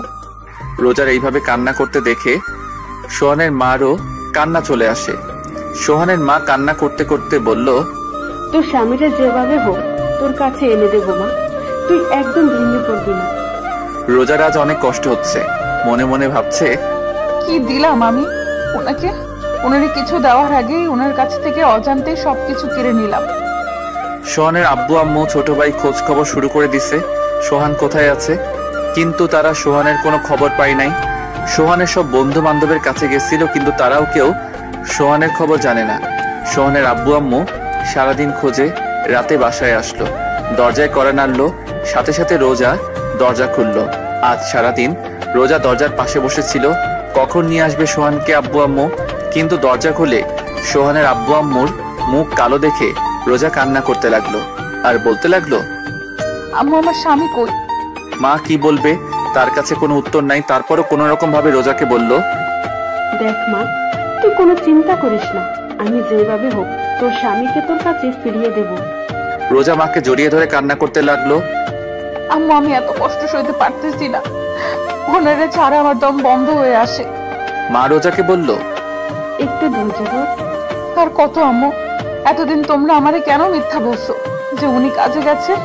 তুই অসুস্থ ছিল, আর আমি জানি তুই সোহানকে ভালোবাসিস। তুই যদি জানতি সোহান চলে গেছে তাহলে তুই কষ্ট পাবি, ভেঙে পড়বি, তাই বলিনি। কিন্তু আমি তোকে ওয়াদা করতেছি সোহানকে তোর কাছে এনে দেব যেভাবে হোক। এদিকে সোহান একটা আলাদা রুম নিছে, এখন একা একা মাঝে মাঝে মিজান এসে দেখা করে যায়। আমি সকাল 10টায় কাজে যাই আর বিকাল 4 বা 5টায় বাসায় আসি। এসে রান্না বান্না করে একটু বাইরে ঘোরাফেরা করি, তারপর খাওয়া দাওয়া করে ঘুম। রিয়ার কথা আমার অনেক মনে পড়ে, রোজার কথাও মনে পড়ে। রাতে ঘুমানোর সময় রোজার সাথে আমার বিয়ে হবার পর ওর এক একটা রাত আমার আলাদাভাবে কাটছে। কোনোদিন রোজা রাগ করে থাকতো, কোনোদিন কান্না করতো, কোনোদিন জড়িয়ে ধরে শুয়ে থাকতো, কোনোদিন আবার অভিমান করতো।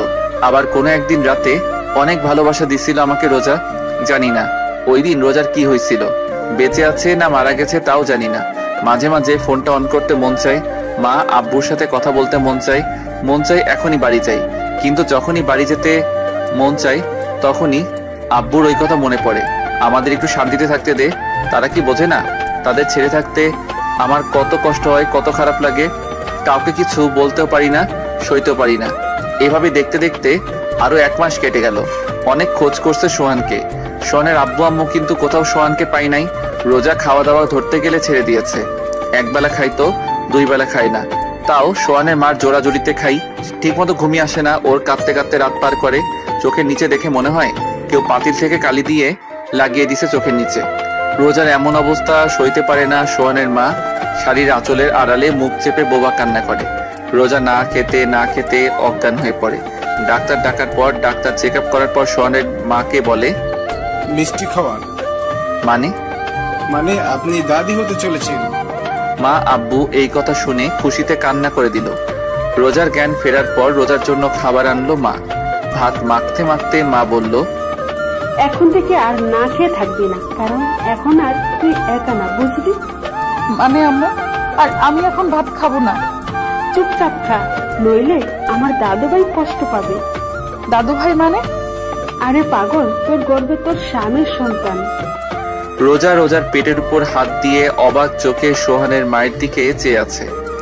সোহানের মা ইশারায় মাথা নাড়িয়ে রোজাকে হ্যাঁ বলল। রোজা ঢুকরে কেঁদে উঠল। সোহানের মা বাম হাত দিয়ে রোজাকে জড়িয়ে ধরে বলল, এখন থেকে আর তুই নিজেকে নিজে কষ্ট দিবি না। এখন তোর ভিতরে কিন্তু ছোট্ট সোহান বড় হচ্ছে। রোজা অনবরত কান্না করতে আছে। আস্তে আস্তে রোজাকে ভাত খাওয়ানোর পর রোজাকে শুইয়ে দিয়ে সোহানের মা চলে আসলো। রোজা বিছানায় শুয়ে শুয়ে একা একা বলতেছে, কোথায় আপনি? আমার কথা কি আপনার মনে পড়ে না?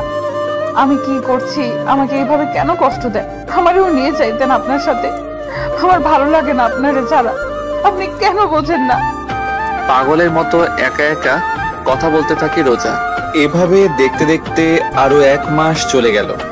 রোজা এখন নিজেকে একটু শক্ত করছে, কারণ তার স্বামীর সন্তান তার গর্ভে। বিয়ের পর সোহানকে কিছুই দিতে পারে নাই রোজা, তাই সোহান যে দিন আসবে সেদিন সোহানকে সোহানের সন্তান দেবে। সোহানের মা সারাদিন রোজার আশেপাশে থাকে, রোজাকে কোনো কাজ করতে দেয় না। রোজার কখন কি প্রয়োজন রোজার বলার আগে এনে দেয়, কিন্তু সোহানকে এনে দিতে পারল না। সোহানের মা অনেক কবিরাজের কাছে গেছে সোহানকে ফিরে আনানোর জন্য। কবিরাজরা তাবিজ তুবিজ দিছে, কিন্তু তাতে কোনো কাজ হয় নাই। রিয়ার আম্মু কিভাবে সোহানের বিয়েটা হয়েছে সেটা জানার পর রোজাকে দেখতে আসছিল, কিন্তু ওনার ভুলটা বুঝতে পারে যে এই বিয়েতে সোহানের কোনো মত ছিল না। শুধু সোহানের আব্বু আম্মুর জন্য দায়ী করে বিয়েটা করছে। রোজা এতিম জেনে রোজাকে রিয়ার স্থান দেয় রিয়ার মা। রোজাকে মেয়ে হিসেবে মেনে নেয় রিয়ার মা। রিয়ার মা সোহানের আম্মুকে বলে, সোহান যেদিন আসবে তার পরের দিনই রোজাকে আমাদের বাড়ি থেকে অনুষ্ঠান করে উঠিয়ে দেবে সোহানের ঘরে। একটু হলেও শান্তি বিরাজ করতেছিল সোহানের ঘরে, কিন্তু এদিকে সোহান কাজে যায়, খায় দায়, ঘুমায়। এখন রিয়ার চাইতে রোজাকে বেশি মনে পড়ে, কেন জানি না মন চায় রোজার কাছে যাইতে। মাঝে মাঝে মনে হয় রোজা আমাকে ডাকতেছে। কি মনে করে আজ ফোনটা অন করলাম, হাজার হাজার SMS, মিসড কল, মা, আব্বু, সজীব, ইমন, আরো কিছু বন্ধুদের মিসড কল আসছে। খুব বেশি অবাক হলাম রিয়ার মার মিসড কল দেখে। ফোনটা হাতে নিয়ে এইসব SMS গুলো দেখতেছিলাম। এরই মধ্যে সজীবের ফোনটার দিকে এক ধ্যানে তাকিয়ে আছি। দেখতে দেখতে ফোনটা কেটে গেল, ধ্যানটাও ভেঙে গেল। আবার ফোন সজীবের, রিসিভ করলাম। হ্যালো ভাইয়া, তুমি কোথায়? আমি নিশ্চুপ, কোনো কথা বলতেছি না। সজীব হ্যালো হ্যালো বলেই যাচ্ছে। মা মা মা, ভাবি ভাবি, ও ভাবি। কি হয়েছে? ফোনের ওপাশে থেকে এই কথাগুলো শুনে ফোনটা কেটে দিলাম। কেন জানি না মার কণ্ঠস্বরটা শুনে মনটাই কি রকম একটা শান্তি লাগতেছে। ফোনটা অফ করে ঘুমিয়ে পড়লাম। এদিকে সোহানের ফোন অন পেয়ে সজীব অনেক খুশি হয়, কিন্তু সজীবের খুশি মাটি চাপা পড়ে যায় সোহান ফোন কেটে দেওয়াতে। সজীবের সামনে মা ভাবি দাঁড়িয়ে আছে, জিজ্ঞাসার দৃষ্টিতে তাকিয়ে আছে সজীবের দিকে। সজীব শান্তভাবে বলল, ভাইয়ার ফোন অন পাইছিলাম, ফোন ধরে হ্যাঁ বলে কেটে দিল, এখন ফোন বন্ধ বলতেছে। রোজা মুখটা আড়াল করে কান্না করে দৌড়াতে দৌড়াতে রুমে চলে গেল। বিছানার উপর লাফ দিয়ে শুয়ে কান্না করতে লাগলো। সোহানের মা দরজার আড়াল করে দাঁড়িয়ে রোজার এমন কান্না দেখে। দেখা ছাড়া যে তার আর কিছুই করার নাই। রিয়ার আব্বু আম্মু, সোহানের আব্বু আম্মু, সজীব সোহানের কিছু খালাতো ভাই মিলে সোহানকে খুঁজছিল, কিন্তু কোথাও পেল না।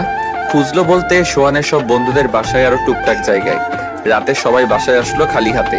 দরজা খুলে যখন দেখে সোহান নাই, নিমিষেই মুখটা অন্ধকার হয়ে যায় রোজার। এভাবে দেখতে দেখতে আরো কিছুদিন কেটে গেল। একদিন সকালে ইমন আসলো সোহানের বাসায়।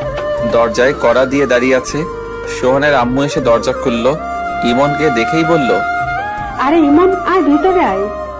ইমন ভিতরে যে বসলো। তুই বস, আমি চা নিয়ে আসি। না খালা, চা খাবো না, একটু আগে খেয়েছি।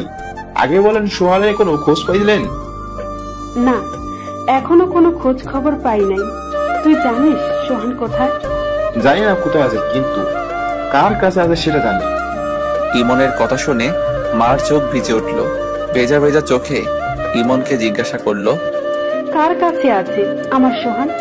খালা মিজান থাকতো না আপনাদের বাসার বাসায়? আমার মনে হয় সোহান ওর কাছে আছে, কেননা এই দেখেন মিজান আর সোহানের একটা ফটো ফেসবুকে মিজান ছাড়ছে। সোহানের মা এক ধ্যানে ছবিটার দিকে তাকিয়ে আছে। ফোনটা হাতে নিয়ে রোজার রুমে গেল সোহানের মা, যে দেখে রোজা বিছানায় শুয়ে শুয়ে পেটের উপর হাত দিয়ে কান্না করতেছে। রোজা সোহানের মাকে দেখে বৃথা চেষ্টা করলো চোখের পানি আড়াল করার। সোহানের মা রোজার পাশে বসে ফোনটা দেখিয়ে বলল, এই দেখ তোর স্বামী। রোজা চুপচাপ ছবিটার দিকে তাকিয়ে আছে। ফোনটায় সোহানের ছবির উপর হাত দিয়ে সোহানকে অনুভব করতে লাগলো, আর চোখ থেকে তো পানি পড়তেছে। তুই আর কান্না করবি না, তোর স্বামীরা তোর কাছে 2 দিনের মধ্যে এনে দিব। আম্মু আমি এখনই যাবো ওনার কাছে। এতদিন ধৈর্য ধরছিস, আর 2টা দিন মা, একটু ধৈর্য ধর। এই কথা বলে ফোনটা নিয়ে ইমনের কাছে দিল। আরো কিছুক্ষণ ইমনের সাথে কথা বলল মা। তারপর ইমন চলে গেল। কিছুক্ষণ পর সোহানের আব্বু বাসায় আসলো। আসার সাথেই সোহানের আম্মু জিজ্ঞাসা করলো, পাশের বাসায় রেহানারা থাকতেন মনে আছে? মনে থাকবে না কেন? মিজানের আম্মু কথা বলছো তো? তারা তো 4 বছর আগে এখান থেকে চলে গেছে, তো এখন কি? আমাদের সোহান ওখানে। কি? তোমার ডায়েরিতে নাম্বার আছে, ফোন দাও রোহানকে। তুমি জানলে কেমন করে? আর ওরাতে ঢাকা থাকে? এত কথা বলার সময় নাই, তুমি নাম্বার বের করে ফোন দাও। আর আমি জানি ওরা ঢাকা থাকে, তার জন্য সচিব গেছে টিকিট কাটতে। তুমি শুধু ফোন দিয়ে জিজ্ঞাসা করো ঢাকা কোথায় থাকে সোহান। মিজানের মার সাথে কথাবার্তা বলে রওনা হলো ঢাকার উদ্দেশ্যে। সোহানের আব্বু আম্মু সজীব আর রোজাও যাচ্ছে ঢাকায়। সারাটা পথ রোজা কান্না করতেছিল, কিন্তু ওর মুখে এক অদ্ভুত রকমের তৃপ্তি ছিল। সকাল 8টায় দরজায় অনেক জোরে ধাক্কাধাক্কির আওয়াজ শুনে ঘুম ভাঙলো।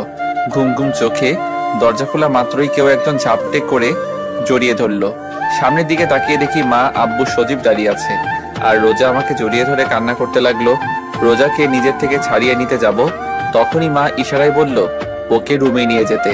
রোজার কানের কাছে মুখ নিয়ে বললাম, ছাড়ো, সবাই দেখতেছে। রোজা কোনো কথা বলতেছে না, আমাকে জড়িয়ে ধরে কান্না করতেছে। রোজাকে জড়িয়ে ধরা অবস্থায় রুমে নিয়ে আসলাম। ওকে বিছানায় বসাতে যাব, রোজা আরো আমাকে ঘুরিয়ে বিছানায় ফেলে আমার বুকে মাথা দিয়ে কান্না করতেছে। ওর এমন কান্না দেখে নিজের কাছে অনেক খারাপ লাগতেছে। আমি রোজাকে বললাম, কান্নাটা থামাও, আমার শার্ট ভিজে যাচ্ছে। রোজা আমার কথার কোনো উত্তর না দিয়ে আমাকে আরো জোরে জড়িয়ে ধরে কান্না করতে লাগলো। রোজা প্লিজ কান্নাটা থামাও।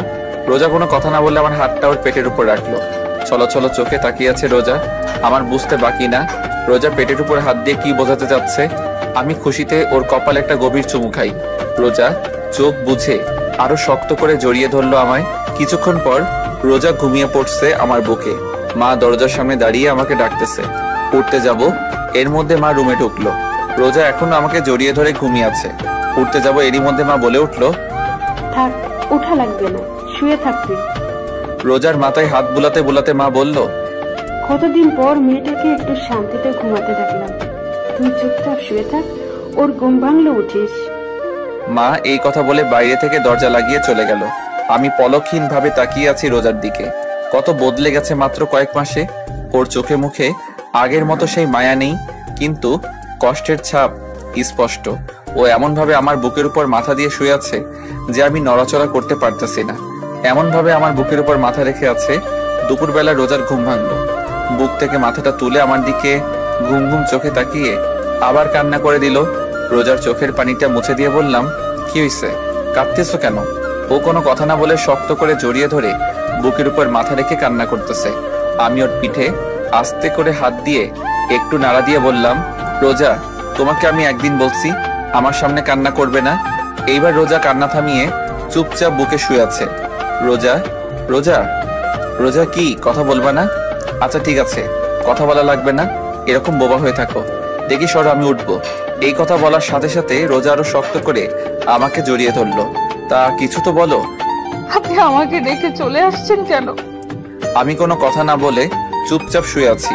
আমার চুপ থাকা দেখে রোজা বলল, আপনি কি আমাকে আরো কষ্ট দিবেন? কি রকম অদ্ভুত ভাবে কথাটা বললো রোজা। আমার কাছে মনে হলো ওর এই কথাটা বলতে অনেক কষ্ট হয়েছে। আমার আবার চুপ থাকা দেখে রোজা আস্তে আস্তে ওর মুখটা আমার মুখের কাছে আনলো আর বলল, কি হলো? এখন তো দেখি আপনি বোবা হয়ে গেছেন। আমি কি বলবো? ও জোরে জোরে নিঃশ্বাস নিতেছে আর ওর সব নিঃশ্বাস আমার মুখের উপর পড়তেছে। অনেক ভালো লাগতেছে এই মুহূর্তটা। মন চাচ্ছে ওর ঠোঁটে একটু ডুব দেই, কিন্তু মনের কথা মনে রেখে রোজাকে আমতা আমতা করে ঢোক গিলে বললাম, শুধু রোজা। রোজা বলার সাথে সাথে রোজা ওর ঠোঁটটা আমার ঠোঁটে ডুবিয়ে দিল। কতক্ষণ ছিলাম আমি জানি না। দরজায় কড়া শুনে দুজনের হুঁশ আসে। লজ্জায় কেউ কারো দিকে তাকাতে পারছি না। আমি দরজা খুলতে যাব, এরই মধ্যে রোজা চিল্লায়, বলে উঠল, কে? দরজার উপাস থেকে মা বলে উঠল, আমি। আম্মু তুমিও না, তুমি যাও, আমরা পরে বের হচ্ছি। আচ্ছা, তোর যখন খুশি তখন বের হ। টেবিলে খাবার রাখা আছে, আমরা একটু মিজানদের বাসায় যাচ্ছি। আচ্ছা আম্মু, ঠিক আছে। আচ্ছা, আমি যাই। তাড়াতাড়ি আসবা আম্মু। মা আব্বু চলে গেল। আমি রোজাকে বললাম, মার সাথে কেউ এভাবে কথা বলে? আমি বলি, আমার মা আমি যেমন কথা বলি তাতে আপনার কি? ওই কথা বলে রোজা আবার ওর ঠোঁট আমার ঠোঁটের কাছে আনতে লাগলো। আমি বললাম, রোজা না, একদম না। আবার ডুবিয়ে দিল রোজা রোজার ঠোঁট আমার ঠোঁটের উপর। কিছুক্ষণ পর নিজেকে রোজার কাছ থেকে ছাড়িয়ে নিয়ে বললাম, যাও হাত মুখ ধুয়ে আসো, ভাত খাবো। না, আমার খিদা নাই, আমি অন্য কিছু খাবো। আমার ঠোঁট দেখিয়ে বলল কথাটা। আমিও একটু রাগী লুক নিয়ে বললাম, এতক্ষণ খাইছো, মন ভরে নাই? ও একটু কান্না করে দিয়ে বলল, আপনি খালি রাগ দেখান আমার উপর। আচ্ছা আচ্ছা, আর রাগ দেখাবো না, এইবার তো কান্না থামাও। আগে আমার এইখানে এইখানে এইখানে চুমু দেবেন, তাহলে কান্না থামাবো। একটু বেশি বেশি হয়ে যাচ্ছে না? এইবার রাগী লুক নিয়ে বলল, দেবেন না তাই তো? আপনি আর কি দিছেন আমাকে কষ্ট ছাড়া? আচ্ছা আচ্ছা দিতেছি বলে ওর দিকে আগাতে লাগলাম। ও চোখ বন্ধ করে আছে, চোখটা হালকা ভিজা ভিজা, ঘন ঘন ঢোক গিলতেছে। চোখের নিচে কালো দাগ পড়ে আছে, তো কি হয়েছে? ওকে এখন অনেক সুন্দর লাগতেছে। আমি একদম ওর কাছে গিয়ে দাঁড়িয়ে আস্তে করে বললাম, দেওয়া কি লাগবেই? রোজা কোনো কথা না বলে চোখ বন্ধ থাকা অবস্থায় মাথা নাড়িয়ে হ্যাঁ বলল। আমি প্রথমে ওর কপালে, তারপর ঠোঁটে, তারপর গলায় একটা একটা করে চুমু দিলাম।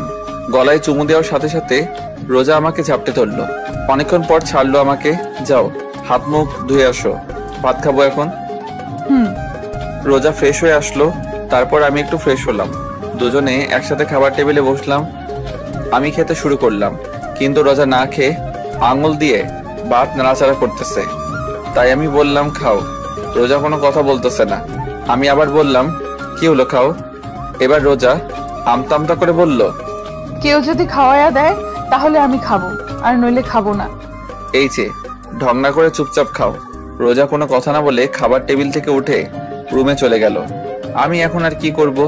একটা প্লেটে ভাত তরকারি নিয়ে রুমে আসলাম। রুমে এসে দেখি রোজা বিছানায় শুয়ে কান্না করতেছে। আমি ওর ঘাড়ে হাত দিয়ে ডাক দিলাম, রোজা এই নাও খাও, না খাইলে তো শরীর খারাপ হবে তোমার। আমি না খেলে আপনার কিছু যায় আসে? আর আমার শরীর খারাপ হলে আপনার কি? তোমার শরীর খারাপ হলে আমার কিছু যায় আসে না, কিন্তু আমার সন্তান তোমার গর্ভে। তোমার শরীর খারাপ হলে আমার সন্তানেরও সমস্যা হবে। নাও হা করো। এখনো মুখ ফুলিয়ে অন্যদিকে ফিরে বসে আছে রোজা। ওর শরীর আর ওর চেহারা দেখে অনেক কষ্ট হচ্ছে। মাত্র কয়েক মাসে কি অবস্থা করছে নিজের, আর কয়েক মাস ওর থেকে দূরে থাকলে হয়তো মরেই যেত। ওর গাল ফুলিয়ে বসে থাকতে দেখতে আমার একদমই ভালো লাগে না। রোজাকে আবার বলতে লাগলাম, রোজা তোমার জন্য আমার মনে একটু হলেও জায়গা হয়েছে, কিন্তু কতখানি জায়গা হয়েছে তা আমি জানি না, কারণ আমি এখনো রিয়াকে ফিল করি, অনুভব করি। এইবার রোজা আমার দিকে ফিরলো আর বলল, আপনার মনে আমার জন্য যতটুকু জায়গা হয়েছে তাতেই আমার হবে, আর বাকিটুকু জায়গা আপনি রিয়া আপুকে রাখবেন। আর ভুলেও যদি অন্য কোনো মেয়ে আমার আর রিয়া আপুর জায়গায় আসে তাহলে কিন্তু আপনার। তাহলে কি আমার? আগে আসুক না কেউ, তারপর। তা শুনি, আসলে কি করবা? আপনারে কেন বলবো? আচ্ছা বলা লাগবে না, নাও হা করো। আগে আপনি ভালোভাবে বসেন। এইভাবে তো ঠিক আছে। আরে বসতে বসে বসেন। তারপর সোজাভাবে বসলাম। বসার সাথে সাথে রোজা আমার কোলের উপর বসলো। বসে ওর হাঁটুর উপর ভাতের প্লেটটা রেখে বলল, এবার খাওয়ায় দেন। আমি ওর কাণ্ড দেখে অবাক। আমি রোজাকে ভাত খাওয়াতে লাগলাম। ও ভাত খাচ্ছে আর আমার দিকে চেয়ে আছে। চোখ থেকে টুকটুক করে পানি পড়তেছে, কোনো কথা বলতেছে না। ওর চোখ অনেক কথা বলে, ওর মনে অনেক কষ্ট, সেটা ব্যাখ্যা করে। মাঝে মাঝে ওর চোখের দিকে তাকাতে ভয় করে, নিজেকে অপরাধী মনে হয়। না জানি ওর উপর অনেক অপরাধ করছি। ওর সাথে খাওয়া শেষে রোজাকে বললাম, তুমি একটু রেস্ট নাও, আমি বাইরে থেকে আসতেছি। বলার সাথে সাথে রোজা আমার হাতটা ধরে ওর পেটের উপর রাখলো। আমি অবাক চোখে ওর দিকে তাকিয়ে আছি। ও চোখ বুজে আছে, জোরে জোরে নিঃশ্বাস নিচ্ছে, কিছু বলবে হয়তো কিন্তু সাহস পাচ্ছে না। ওর নীরবতা দেখে আমি বললাম, কিছু বলবা? রোজা মাথা নাড়িয়ে হ্যাঁ বলল। আমি ওকে একটু সময় দিয়ে বললাম, আচ্ছা বলো কি বলবা। আমার যে হাতটা রোজার পেটের উপর ছিল, ওই হাতটা আরেকটু জোরে চেপে ধরলো পেটের উপর আর বলল, আপনার সন্তানের কসম কেটে বলেন আপনি আর আমাকে রেখে কোথাও যাবেন না। আমি চুপচাপ ওর দিকে চেয়ে আছি, আর ও করুণ চোখে আমার দিকে চেয়ে আছে। আমি ওর দিকে চেয়ে আছি। কি হলো বলুন। আমার কাছ থেকে কোনো উত্তর না পেয়ে আমার হাতটা ছেড়ে দিয়ে বিছানায় শুয়ে কান্না করতেছে। আমি ওর পাশে বসে আছি আর ও শুয়ে অন্যদিকে ফিরে কান্না করতেছে। আমি ভাবতেছি রোজাকে এখন কি বলবো। রোজা আমার কাছে থাকলে রিয়ার কথা মনে পড়ে যায় যে এখানে রিয়ার থাকার কথা ছিল। রোজা এসে ভাগ বসাইছে, আবার রোজা আমার কাছ থেকে দূরে থাকলে রোজাকে কাছে পেতে মন চায়। আমি আস্তে করে রোজার পিঠে হাত দিয়ে ডাক দিলাম, রোজা, রোজা দেখি এদিকে ফেরো। রোজা তারপরও চুপ করে আছে। ওকে একটু জোর করে আমার দিকে ফিরিয়ে ওর পেটে হাত দিয়ে বললাম, যদি তুমি ধরে রাখতে পারো তাহলে আজীবন তোমার সাথে থাকবো। রোজা ছলো ছলো চোখে আমার দিকে চেয়ে আছে। আমি বললাম, কি হলো, পারবা তো? পারবো মানে? ইনশাআল্লাহ পারবো। পারলেই ভালো। রোজা শোয়া অবস্থায় ওর হাত দুটি মেলে আমাকে ওর কাছে ডাকতেছে। ওর ডাকে সাড়া না দিয়ে কোনো উপায় নাই, আস্তে করে জড়িয়ে ধরলাম। ও আমার ঘাড়ে মুখ বুজে কান্না করতেছে। আমি ওর কানের কাছে আমার মুখটা নিয়ে বললাম, এত পানি তোমার চোখে কোথা থেকে আসে? ও আমার কানের কাছে মুখ নিয়ে আস্তে আস্তে করে বলল, কোথা থেকে আসে জানি না, কিন্তু আমার চোখে পানি আপনার জন্য আসে। মানে? মানে আবার কি, ভালোবাসি তাই। আপনার একটুখানি অবহেলা আমাকে অনেক অনেক কষ্ট দেয়। আমার মুখের ভাষা মনে হয় রোজা কেড়ে নিয়েছে। কি বলবো আমি, কি বলা উচিত এখন আমার জানা নাই। একটা কথা বলবো? বলো। রাগ করবেন না তো? আরে বলো তো। আপনি শুধু রাগ করেন কেন? আমি ওকে ছেড়ে দিয়ে বসে নরম সুরে বললাম, কি বলবা বলো। রোজা উঠে আমার পাশে বসে ওর দুই হাত আমার গলায় রেখে আহ্লাদি সুরে বলল, ওই দিন কিভাবে অধিকার আদায় করছি মনে আছে? আমি আমতা আমতা করে বললাম, কোন দিন? বলার সাথে সাথে রোজা আমাকে ধাক্কা দিয়ে বিছানায় ফেলে আমার উপর উঠে বসে বলল, এবার মনে পড়ছে কোন দিন? আমি আবার বললাম, কোন দিন? এইবারও আমার শার্টের বোতাম একটা খুলে আরেকটায় হাত দিয়ে বলল, এখনো মনে পড়ে নাই? পড়ছে পড়ছে, মনে পড়ছে। তাহলে এতক্ষণ ঢং করলেন কেন? না মানে। তাহলে শুরু হয়ে যাক। কি? কি মানে? বলেই মুখে কিস করতে লাগলো। এরই মধ্যে দরজা খোলার শব্দ শুনলাম। মনে হয় মা আব্বু আইছে। এদিকে রোজা পাগল হয়ে গেছে। রোজাকে বললাম, মা আইছে, সরো। রোজা কোনো কথা না বলে ও ওর কাজ করতেছে। রোজাকে এক প্রকার জোর করে নিজের থেকে ওকে ছাড়িয়ে বাইরে আসলাম। বাইরে আসার সাথে সাথে মা ঘরের ভিতর ঢুকতেছিল। আমারে বের হতে দেখে মা বলল, রোজা কই? আমি বললাম, আসছো সেই সকালে, আমাকে একবারও জিজ্ঞাসা করছো আমি কেমন আছি? তুই কেমন আছিস আমার জানা লাগবে না। আমার নাতির মা কেমন আছে, কেমন থাকবে সেটা জানলেই চলবে আমার। দেখিস। আর রোজা কোথায়? রুমে আছি। রুমে যেতে যেতে বলল, রাত 8টায় বাসায় খুলনা যাব, রেডি থাকিস। মিজান টিকিট কাটতে গেছে। তারপর আব্বুর সাথে টুকটাক কথা বললাম। আব্বু একটু ইমোশনাল হয়ে বলল, তখন রাগের মাথায় এইসব বলছি, আরো অনেক কথা ইত্যাদি। তারপর ছোট ভাই সজীব, সেও সেম একটু ইমোশনাল হইয়া কথা বলল, একটু কান্নাও করলো। কিন্তু আমার মা, সে তো রোজার ভক্ত, আমি তার ছেলে, সে তো ভুলিয়ে গেছে। রাতে মিজানের কাছে থেকে বিদায় নিয়ে খুলনা রওনা দিলাম। আমার আর রোজাকে পিছনের সিটে দেওয়া হলো। মা আব্বু আমাদের থেকে 4-5 সিট আগে, আর তার আগে সজীব। রোজা জানালার পাশের সিটটাই বসছে। গাড়ি চলছে তার আপন গতিতে। রোজা ওর দুই হাত দিয়ে আমার এক হাত জড়িয়ে ধরে আছে। রোজার মাথাটা আমার ঘাড়ের উপর। জানালা থেকে বাতাস ঢুকতেছে, আর সেই বাতাসে রোজার কিছু চুল আমার মুখের উপর পড়তেছে। অনেক ভালো লাগতেছে আমার। রোজার চুলে এক অদ্ভুত রকমের ঘ্রাণ আছে, কি রকম একটা মাতাল করা ঘ্রাণ। প্রায় মধ্যরাত, তখন আশেপাশে প্রায় মানুষ ঘুমে, আবার কেউ কেউ মোবাইলে ব্যস্ত। আর আমি চেয়ে আছি রোজার দিকে। অপরূপ সুন্দর লাগতেছে রোজাকে। কোন সময় চাঁদের আলো পড়তেছে, আবার কোনো সময় সোডিয়ামের আলো পড়তেছে রোজার মুখের উপর, যা ওর সৌন্দর্যকে আরো বাড়িয়ে দিয়েছে। অনেক ভালো লাগতেছে এই সময়টা। এইভাবেই সারাটা পথ রোজার দিকে চেয়েছিলাম। বাসায় এসে আমি অবাক, কারণ বাসায় মেহমান ভরা। মনে হয় কোনো আয়োজন হবে। রুমে আসলাম, কতদিন পর আমার নিজের রুমে আসলাম। বিছানায় গাটা এলিয়ে দিলাম। বাসায় আসার পর রোজাকে আর দেখতে পাই নাই। মনে মনে ওকে খুঁজছি, কিন্তু পাই নাই। লজ্জায় কাউকে জিজ্ঞাসা করি নাই। কিছুক্ষণ পর আমার দুই খালাতো ভাই আমার রুমে আসলো। এসে বলল, ভাইয়া এই নাও, এগুলো করে বাইরে আসো বলে আমার হাতে একটা নতুন লুঙ্গি আর একটা গেঞ্জি দিয়ে চলে গেল। আমি ওদের কথায় পাত্তা না দিয়ে লুঙ্গি আর গেঞ্জি বিছানার পাশে রেখে চুপচাপ বিছানায় শুয়ে আছি। রোজার অপেক্ষায় আছি কখন আসবে, কিন্তু ওর আসার কোনো নামগন্ধই নাই। কিছুক্ষণ পর মা আসলো। এসে বলল, কি হলো, তুই এখনো চেঞ্জ করিস নাই? মা, এইগুলো কেন পরবো?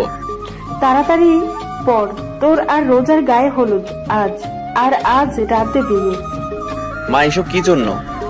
তোর জানা লাগবে না, তাড়াতাড়ি পর এগুলা, পরে বাইরে আয় বলে মা চলে গেল। এই রোজা যে কোথায় গেল? বাসায় আসার পর এখনো আমার সামনে আসলো না। লুঙ্গি আর গেঞ্জি পরে বাইরে আসলাম। ছোট ভাইরা আমাকে দেখে হাসতেছে। কোনো সময় তো আমাকে লুঙ্গি পরতে দেখে নাই, তো তাই হয়তো হাসতেছে। আমার কিছু খালাতো মামাতো বোন আর কিছু পাড়া প্রতিবেশী হলুদ শাড়ি পরে বাইরে বের হচ্ছে। আমি আমার খালাতো ভাই শিহাবকে বললাম, ওরা কোথায় যায়? রিয়া আপুদের বাসায়। আমি অবাক চোখে শিহাবের দিকে তাকিয়ে বললাম, রিয়াদের বাসায় যাই কেন? আরে রোজা ভাবি তো রিয়া আপুদের বাসায়। সকালে রিয়া আপুর মা এসে নিয়ে গেছে রোজা ভাবিকে। আমি শিহাবের কথা আগামাথা কিছুই বুঝি নাই। তা রোজাকে কেন নিয়ে গেছে? রিয়ার আম্মু? রিয়ার আব্বু আম্মু রোজা ভাবিকে রিয়ার স্থান দিয়েছে, তাই এখন থেকে রোজাই রিয়া, রিয়া আপুর আব্বু আম্মুর কাছে। বুঝলাম। তা ওরা কি করতে গেছে রিয়াদের বাসায়? কি করতে যাবে, রোজা ভাবিকে গায়ে হলুদ দিতে গেছে। ও আচ্ছা, আমি রুমে যাই, দরকার পড়লে ডাক দিস। আচ্ছা। রুমে এসে বসে বসে ভাবতেছি, রিয়ার আব্বু আম্মুর আবার কি হলো? রোজাকে সোজা মেয়ে হিসেবে মেনে নিল? তাদের আর কোনো মেয়ে নাই, তার জন্য নাকি অন্য কিছু ভাবতেছি। কিছুক্ষণ পর শিহাব আসলো। রুমে এসে বলল, ভাইয়া চলো। কোথায়? কোথায় আবার, বাইরে আসো, এখন তোমার গায়ে হলুদ দেবে। আমি আর কোনো কথা না বলে শিহাবের সাথে বাইরে আসলাম। দূর সম্পর্কের নানীরা এসে আমাকে নিয়ে একটা পাড়ার উপর দাঁড় করালো। কিছু কিছু মহিলারা আদি যুগের গান গাইতে লাগলো। কেউ কেউ আমার গায়ে হলুদ দিয়ে যাচ্ছে। এইভাবে অনেক নিয়ম কানুনের পর শেষ হলো গায়ে হলুদ। আমাকে ভালো মতো গোসল করিয়ে ঘরে নিয়ে আসলো। সন্ধ্যাবেলা একটা শেরওয়ানি পরে কিছু লোকদের সাথে রিয়াদের বাসায় গেলাম। অনেক সুন্দর করে সাজানো হয়েছে রিয়াদের বাড়ি। পুরা বাড়ি লাল নীল ছোট ছোট লাইটে ভরপুর। রিয়াদের বাড়ির ভিতর ঢুকলাম, বুকটা ধকধক করতেছে। বাড়িতে ঢোকার সাথে সাথে রিয়ার ছোট ভাই দৌড়ে এসে আমাকে জড়িয়ে ধরলো। আমি ওকে জড়িয়ে ধরে বললাম, কি হইছে? ও কোনো কথা না বলে আমার হাত ধরে বরের বসার জায়গায় বসলো। রিয়ার আব্বু আম্মু আমার আশেপাশে ছিল, কিন্তু কোনো কথা বলে নাই আমার সাথে। এখনো ধীরে ধীরে বিয়ের কাজ শেষ হলো। রিয়ার আব্বু আম্মু এখন আমার পাশে বসা। রিয়ার মা আমার মাকে ফোন দিয়ে বলল তাদের বাড়ি আসতে। রিয়ার আম্মু আমার পাশে বসে আছে, কিছু বলবে হয়তো, কিন্তু বলতে পারতেছে না। ওনার এরকম অবস্থা দেখে আমি জিজ্ঞাসা করলাম, খালা কেমন আছেন? কোনো কথা বলতেছে না, শাড়ির আঁচলটা মুখে দিয়ে অন্যদিকে ফিরে আছে। আমি এবার বললাম, মা কেমন আছেন? রিয়ার আম্মু আমার দিকে ছলো ছলো চোখে তাকিয়ে আছে। আমার সামনে দাঁড়িয়ে তার হাত দিয়ে আবার গাল ধরে বলল, আমাদের ক্ষমা করে দিস বাবা। আপনি এগুলো কি বলতেছেন? ওই দিন রিয়াকে তোরে দেখতে দিই নাই। আরে থামো, কি এসব কি কথা বলতেছো? না মা, নে। ওনার কথা বলা শেষ হবার আগে আমার মা আসলো। এসে রিয়ার আম্মুকে বলল, কিসের জন্য ডাকলি? চল নতুন বউ বরকে একসাথে ঘরে তুলে নি। চল, এতে আবার আমারে ডাকা লাগে? কিছুক্ষণ পর রিয়ার আম্মু আমার হাত ধরে নিয়ে রিয়ার রুমে নিয়ে যেতে লাগলো। পিছে তাকিয়ে দেখি রোজাকে মা আমার পিছনে পিছনে নিয়ে আসতেছে। রিয়ার রুমে আসলাম। রুমে ঢোকার সাথে সাথে এক অদ্ভুত অনুভূতি হলো মনে হলো আমার পুরো শরীরের ভিতর কিরকম জানি ঠান্ডা বাতাস বয়ে গেল। রিয়ার আম্মু আমাকে খাটে বসালো, রোজাকে আমার পাশে বসালো হয়েছে। আজ আবার রোজা বধূ সাজে সেজেছে। রিয়ার আম্মু আমার হাতটা নিয়ে রোজার হাতের উপর রাখলো, রেখে বলল, সোহান আজ থেকে রোজাকে ভালোবাসবা রিয়ার মতো, কারণ এখন থেকে আজীবনের জন্য রোজা আমার মেয়ে। এইবার মা আমার আর রোজার হাত ধরে বলল, সোহান, যে চলে গেছে তাকে ভেবে কোনো লাভ নাই। আমরা এখন রিয়ার জন্য দোয়া ছাড়া কিছুই করতে পারবো না। এবার আমি বললাম, দোয়া করব আল্লাহ যেন পরকালে আমাকে রিয়ার সাথে রাখে। আমার কথা শুনে রিয়ার আম্মু আর আমার মা আমার দিকে অবাক চোখে তাকিয়ে আছে। রোজার দিকে তাকিয়ে দেখলাম মাথা নিচু করে মুখ কালো করে আছে। রোজার মুখ কালো দেখে রিয়ার আম্মু রোজার থুতনি ধরে রোজাকে বলল, ও ওর ভালোবাসার মানুষকে চাইছে। আল্লাহর কাছে তুইও আল্লাহর কাছে তোর স্বামীরে চাইবি। রোজা শুধু মাথা নাড়িয়ে ঠিক আছে বলল। আরো অনেক কথা বলে রিয়ার মা আর আমার মা আমাকে আর রোজাকে রেখে বাইরে থেকে দরজা আটকে চলে গেল। আমি আর রোজা দুজনে চুপচাপ বসে আছি, কেউ কোনো কথা বলতেছি না। আমি আস্তে করে বিছানায় শুয়ে পড়লাম। রোজা এখনো খাটে বসা। অনেকক্ষণ হয়ে গেল, রোজা এখনো চুপচাপ বসে আছে। আমি রোজাকে বললাম, কি হলো, ঘুমাবা না? চুপচাপ আমার দিকে চেয়ে আছে। আমি আমার দুহাত মেলে বললাম, কি হলো, আসো। আমার দুহাত মেলা দেখে রোজা আমার বুকের উপর ঝাঁপিয়ে পড়লো। চুপচাপ বুকের উপর শুয়ে আছে, কোনো কথা বলতেছে না। রোজা রোজা রোজা কি হয়েছে? মন খারাপ? না। তাহলে আপনি আমাকে ভালোবাসবেন তো? ভালো না বেশি উপায় আছে? শত হলেও তুমি আমার ভবিষ্যৎ সন্তানের মা। আগে বলেন, ভালোবাসবেন তো? বাসতে পারি, একটা শর্ত আছে। কি কি শর্ত বলেন, আমি সব মানতে রাজি আছি। আমাকে তুমি করে বলতে হবে, তাহলেই হবে। আচ্ছা ঠিক আছে। রোজা, বলো। আজকে আমাদের কি রাত? কি রাত? আজকে আমাদের বাসর রাত। তা কিছু হবে না। মুখটা তুলে আমার দিকে তাকিয়ে, যা দুষ্টু বলেই রোজা আমার বুকে ঝাঁপিয়ে পড়লো। আর শুরু হলো সোহান আর রোজার নতুন ভাবে পথ চলা। কিন্তু রিয়া থেকে যাবে আজীবন সোহানের হৃৎপিণ্ডে।